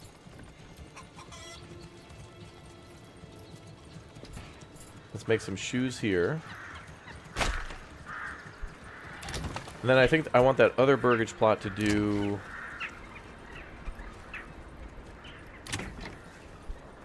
Maybe we'll do a Fletcher and start making crossbow. Oh, we need metal parts for that too, though. Is there a point to putting people at the hitching post? Yeah, if you put somebody there, it means somebody will be there full-time guiding the oxen all the time. If you have unassigned families, people will do that whenever they're unassigned. But having somebody at the hitching post dedicated... essentially, think of it as them being a truck driver. And the oxen are pretty important. Or actually, like the... Actually, I don't know how that works for... hold on, let me think a second. So when somebody's assigned to a hitching post that has an oxen, usually they're hauling logs from the forest to the sawmill, or from the sawmill to the plank thing, or from the plank thing to a construction site, or whatever, or from the sawmill to the construction site. Sometimes they'll also, you could dedicate an oxen to like the saw pit. But I wonder, I think for the trading post, there's somebody who has to ride the horse. And I think the person who rides the horse is working at the trade depot. You can have a stable, and this is, I think, where the horses will stay at the stables. In other words, I don't think if you have a horse at a stable and assign people to it, if you have 2 horses and 2 people, I don't think you need that. The horses are only ridden by people who are trading, I think. So that's a good thing to consider. I think the pack mule also has its own pack mule storage. I believe so.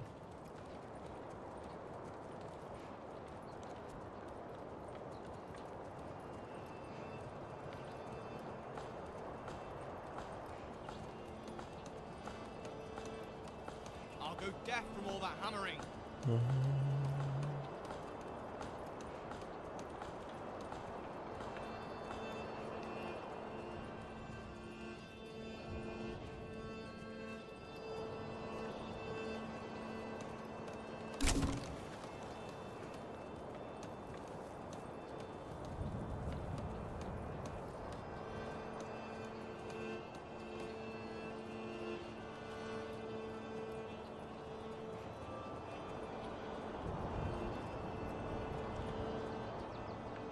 We need another Fritz, yeah.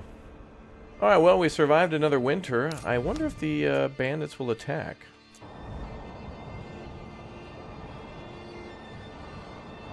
You know, now that I think of it too, I think I'm going to start all future games of Manor Lords with 5 bandit camps already on the map. Because, man, I would love to, like, immediately get those weapons going and then attack the bandits and get all that awesome treasury and influence. And then it could just sit in the bank for a while, you know?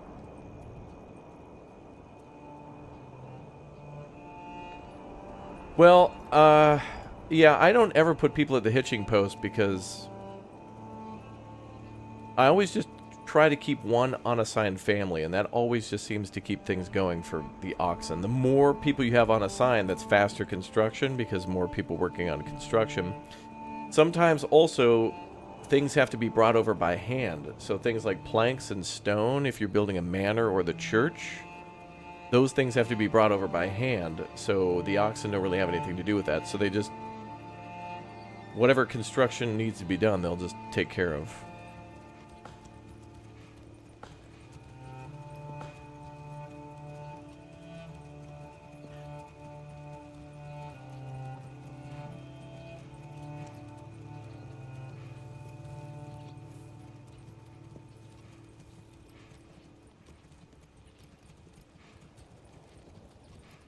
Gave the old ox a handful of month-old grain. He spat it in my face and tried to carve me a new nipple.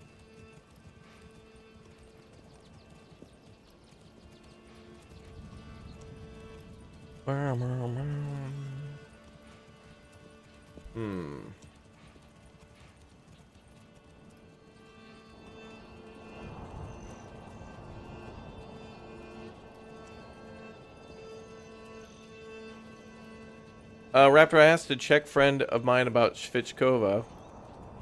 She said it's so good if you figure out how to cook it, people will literally want to marry you.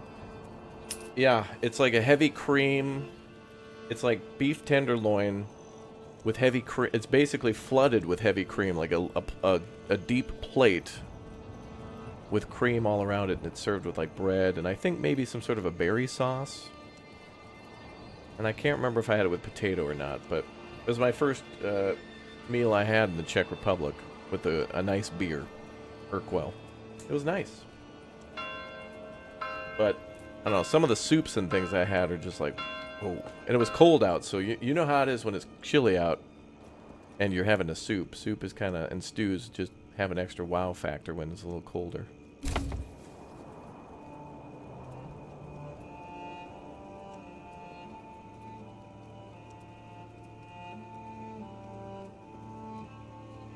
Wow. I think raids come in spring around about March. And maybe, I think I've gotten attacked in the winter, though. Maybe there's a percentage to each season. I don't know how the game does it, but I like how we would always get raided in Farthest Frontier, though, in the spring. I do like that. Although I feel like Farthest Frontier, I find that game crazy now because you'll set up like a bunch of guard towers and you know, your guards will be like firing tons and tons of arrows at the people attacking your town, and they'll just kind of like, you know, they're just still coming in, like just taking shots, and like it's like the Juggernaut, the bullets just bouncing off a big jug, and it's like, bro, you know, I've hit this big guy like 36 times with crossbows. How is this dude still alive? Just coming through. I'm coming through. I'm gonna steal from you. It's like, no, you're not. You can't steal from me. You got shot with an arrow. I'm coming through. You can't stop me. Hate that. And then chat's always like, build an army. It's like, they will die. Look at this dude. He's deflecting arrows from a tower. You think he's gonna care about getting stabbed? Just looked it up. Looks delicious. Gonna try that next time I'm in Prague. Yeah.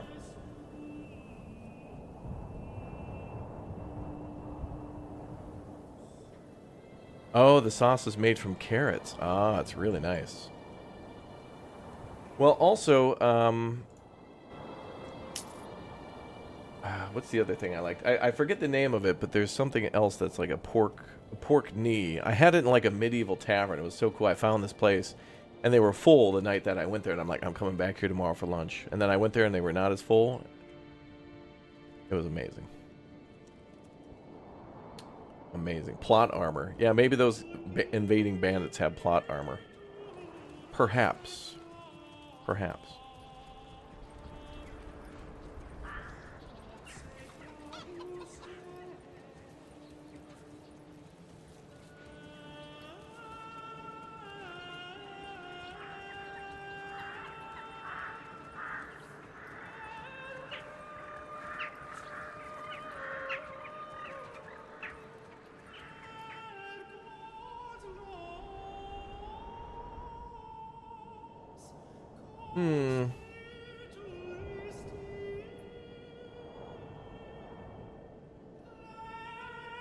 Oh, we're starting to make our shoes now. Let's go.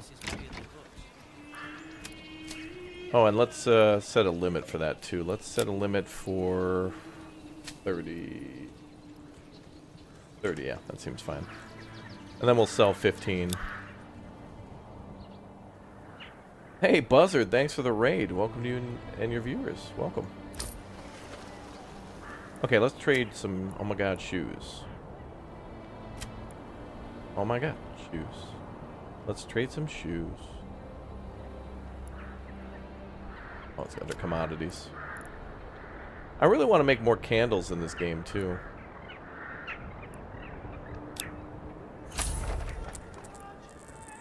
Okay, we're going to trade anything over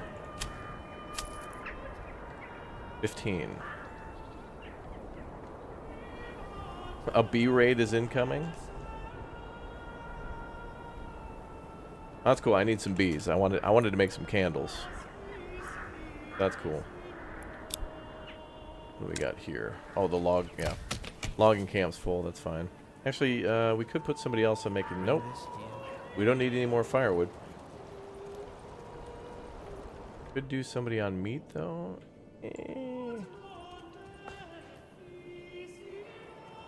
I think we're good. Do you upgrade hitching post or build for free? The hitching post is. Well, it takes one, like, log to make that, but I upgraded all mine to stables. Yeah. Oh, yeah.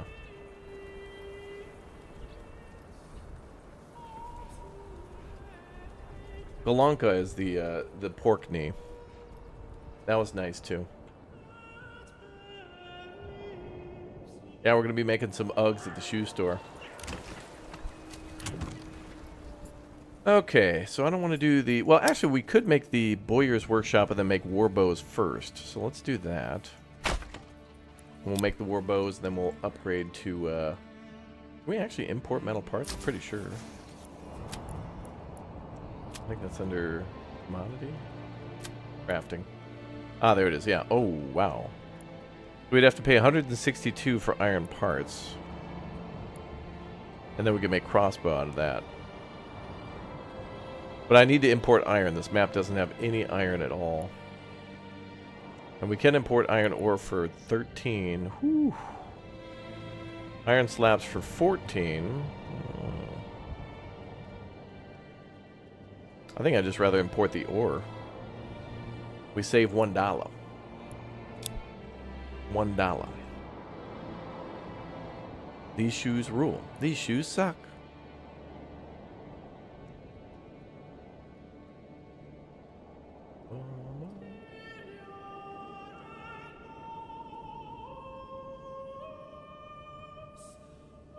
Okay. That's where our manor's going right there. And then I think we're definitely going to build a manor here. And then maybe here. And then the last part of the map, maybe we'll build it. Oh, you know what'd be cool is two manors like across from each other. Oh, yeah, like they would guard the road. That'd be cool. Where's the road here? Oh, up there. Well, whatever. I'll put one here and then there. Because there are kind of two roads. Perfect. Perfect. Nobody. Botanist, thanks for subbing. Hey guys, welcome to all the new subscribers. Hope you're all enjoying your day. Welcome to the Big O Crazy $1 Million stream. Everything's Big O Crazy here. Thing. Mm-hmm. You've been toying with artisans making armor and weapons instead of investing in metal and workshops.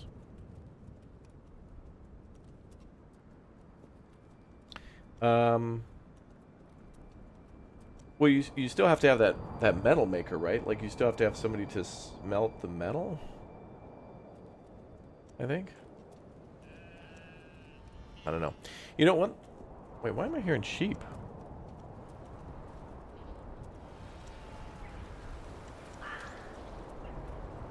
Oh wait, is that like a baby deer?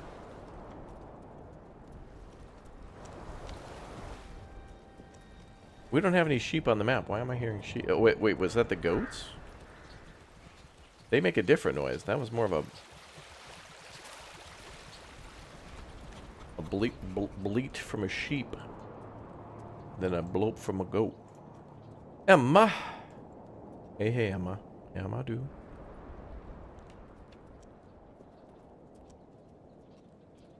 Oh, I see what you mean. You're having the Burgage plots do the... I got you.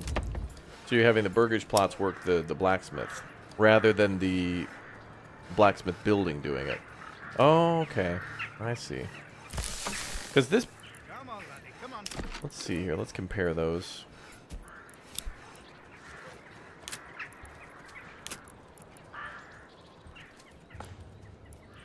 Oh, the smithy can't make iron parts. He can only make tools. So if you're going to make your own war bows and go down weapons production, you at least need a blacksmith. Interesting. All right, let's make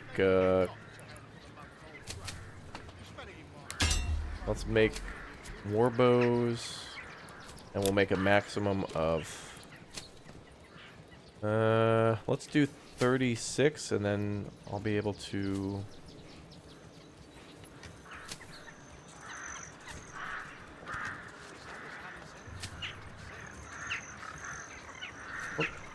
Let's do 50. 50 is a lot to trade. I don't want it to get bottlenecked. You don't understand this game? I'm going to be completely honest. I don't fully understand a lot of the games that I play either. And oftentimes, I am the type of person who needs to... I can't read about theories. I have to test things and see what doesn't work to see what works. I need to do things wrong in order to know what's right. And it's not even that I don't... It's not optimized to look to do things the right way. It's more about finding what barriers and borders are. It's really like pushing the limit of most things, which is really cool. I like that.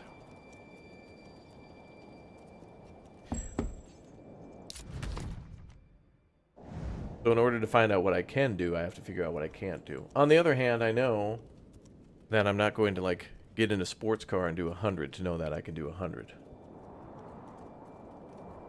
There's exceptions.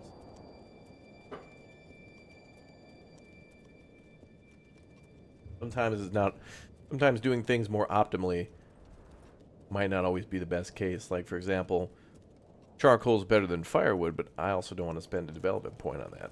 You know what I mean? Alright, let's upgrade to tier 2. And we better start importing ale, because we're starting to get a bunch of tier 2s now. So, here's our experiment for the tavern. Across from the trading post, we have the tavern. And the tavern should be able to just walk across the street to get a barrel of ale, to then put it in on sale for the tavern. That's all they got to do.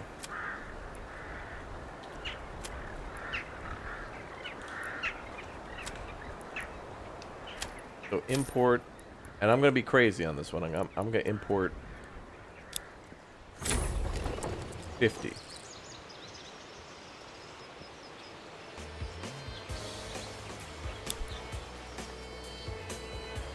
Lukester! Bruh, thanks for the $9.99, dude. Raptor. Wishing you and chat a very happy new year. Thanks for a great year, Mr. Dino, and wishing you a fantastic 2025. Dino. ML. Oh yeah, dude. Well, welcome back to Manor Lords, and almost welcome to a new year. Soon. Soon.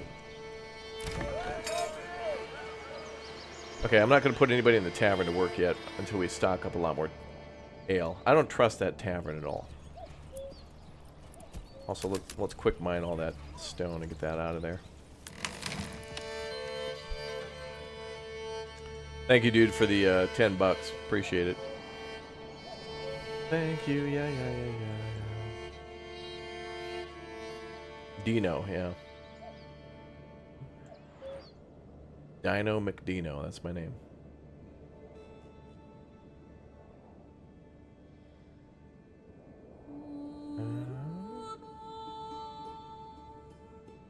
Oh.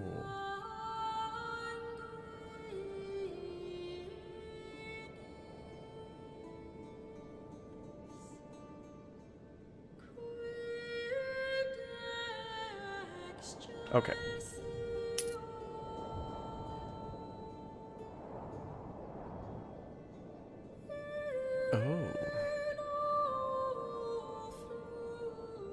Also try with the tavern level 2, but you need to manage it manually overstock. Yes, exactly. Overstocking the people who work at it become operational temporarily. And you can upgrade the village. Yeah, exactly. Like, you have to put things in overdrive in order to get it to work.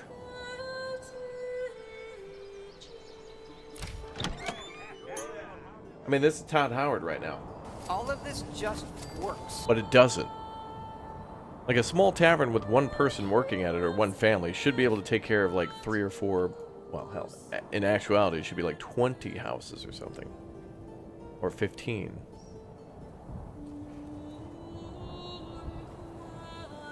Oh, the New Year's comments? Yeah. Yeah, there'll be that, for sure. Oh, I can hear building.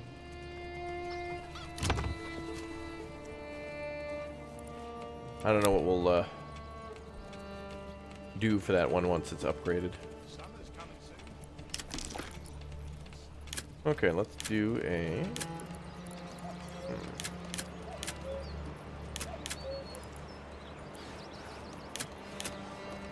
Ah, yeah. The mining pit.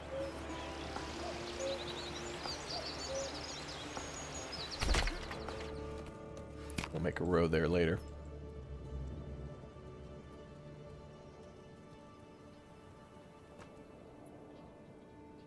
Alright, one more upgraded house should bring us up to the next level.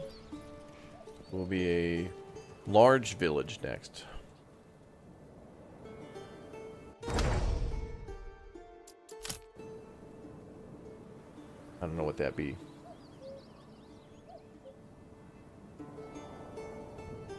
Do we...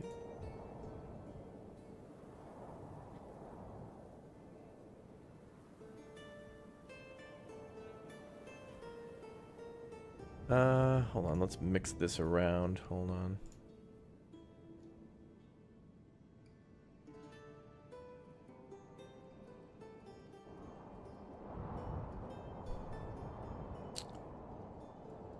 That'll do. I was building my city and all of a sudden had 20,000 people living there. Really? The game, like, glitched and had 20,000 people move in or something? I need to see the screenshot of that. That'd be crazy.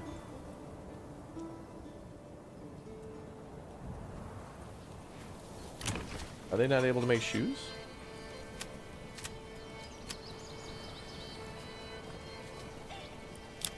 Oh, I can reserve leather for them. Let's do a reserve of 10.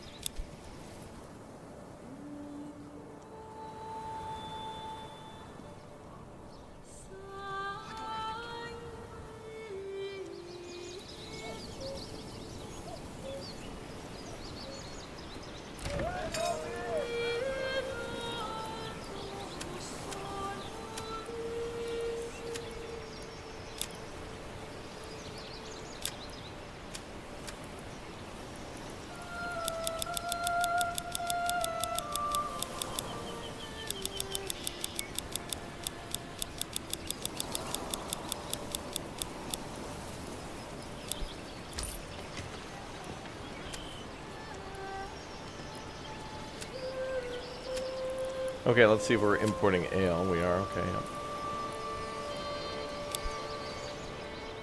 That'll be good soon enough. Is it like Banished where nomads show up?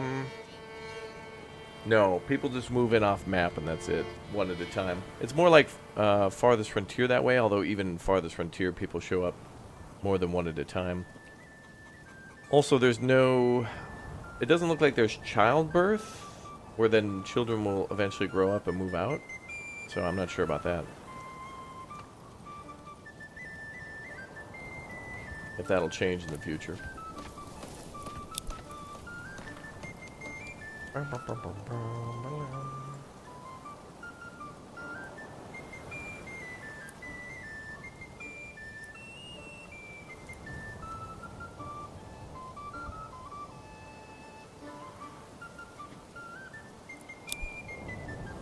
Flute guy. I'm gonna wait for that to get back to 20.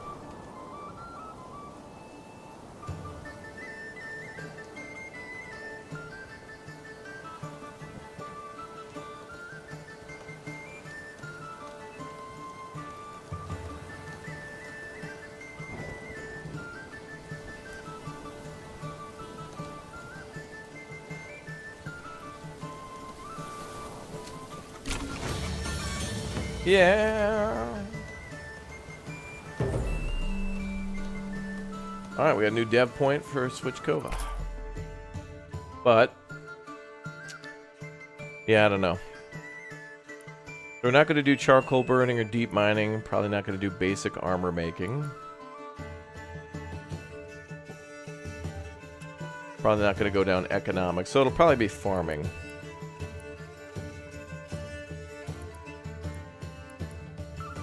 I kind of like the idea of doing trapping and pelt extraction. We can make more shoes, which would be really good for money. Like just doing tanning and then shoemaking would be great.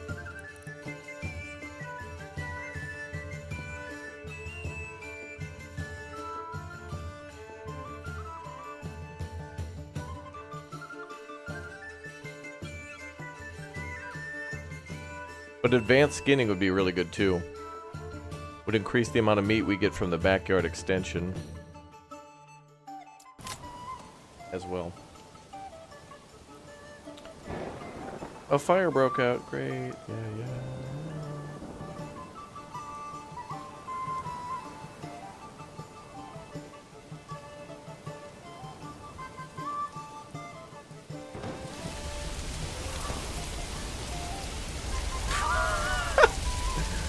I've never seen a lean-to burst into flame before. Oh, never mind. Bro, get the hell out of there.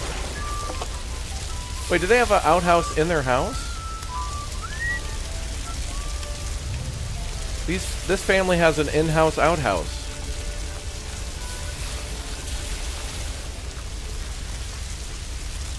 What are you guys doing in here?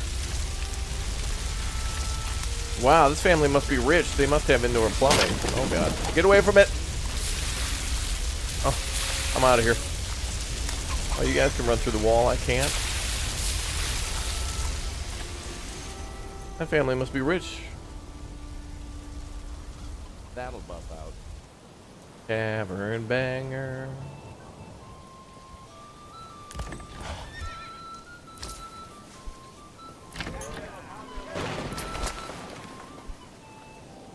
A fire has ended. I like an Anno when you get the guy to tell you like, a fire is happening in one of your cities. An explosion in one of your factories.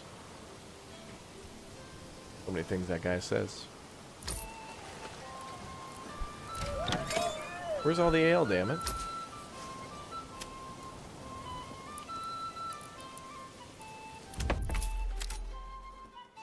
Oh, it's on the way. Okay. Oh, this is heavier than it looks. We bought it. It's just being transferred.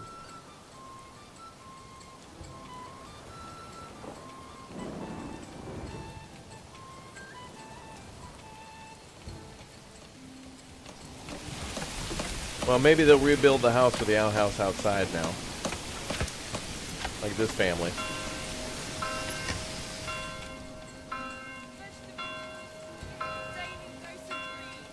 You think they burnt down their house for the insurance money? Yeah, they may have.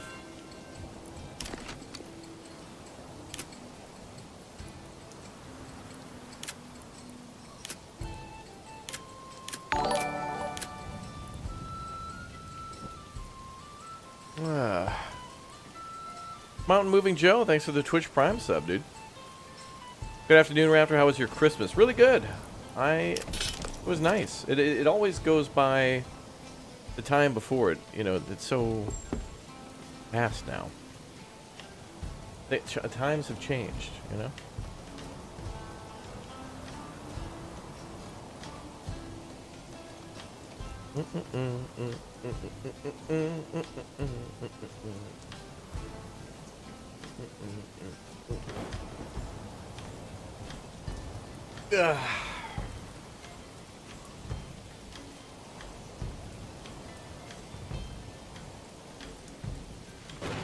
Well, they have to have it installed by a licensed technician, the outhouse.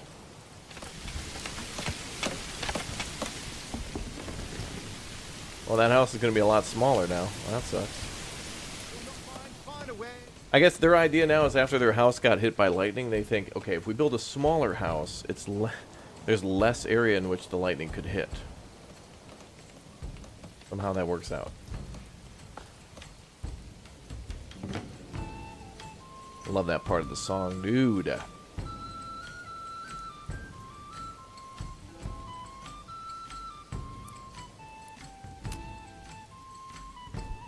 Yeah, let's get more people fishing.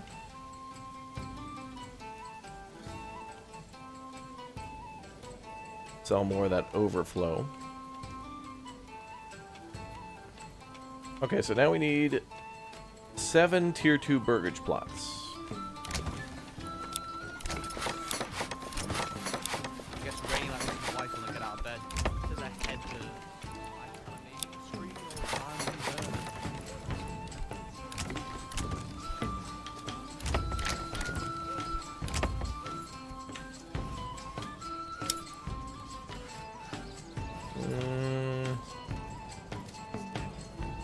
We could make shields here. Yeah, we need some other export for wood, because planks are really just great.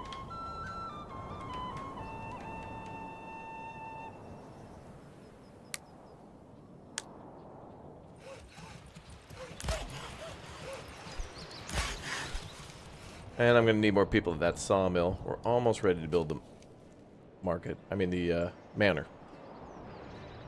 Yeah, yeah.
Houses are filling up fast, though.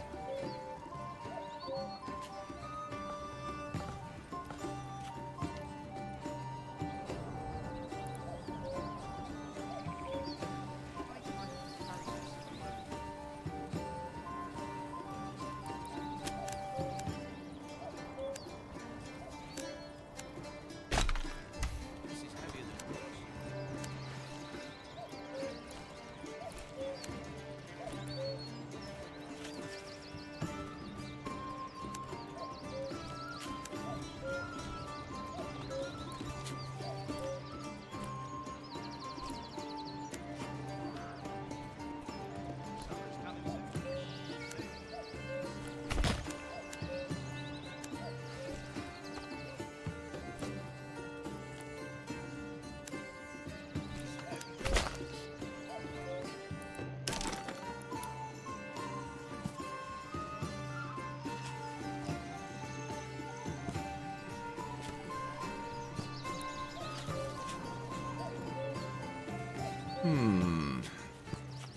Ah, that's better.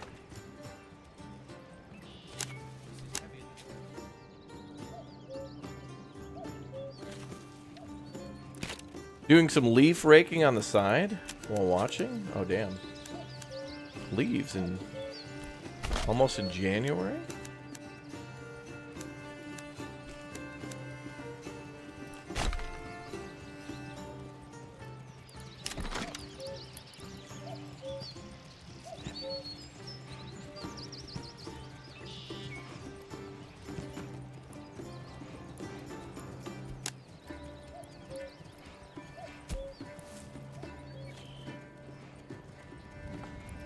Look here.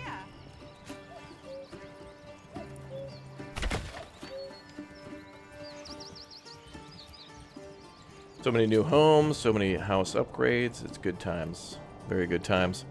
Yo, what's up, BB8? How am I? I'm good. And you know what I'm excited for, chat? Our stream of Bellwright. We're going to go play some Bellwright now. So if you really like Manor Lords, we're going to switch gears real quick and go play a game that's a little bit like Valheim, maybe, but a little bit more like Medieval Dynasty. Meets a little bit of Manor Lords and more. So let's jump over to that stream as we go live there next. And then after that, we'll do some more Zomboid with Tucker Hat tonight. Should be a good time. So thank you everybody for subscribing. Thank you very much for following and hanging out. And we'll be back with more Manor Lords likely tomorrow morning. And then we will be back to maybe some Anno 1800 tomorrow with She-Fox or something. I don't know. We'll see. Anyway, subscribe and let's switch some gears. And I'll see you all over there right now for some Bellwright. Let's go. I'm going to go ahead and start up our new stream. And it should be a good time. So thank you everybody for watching. And I'll see you over there in just a bit. Bye. Y'all ready? Let's go.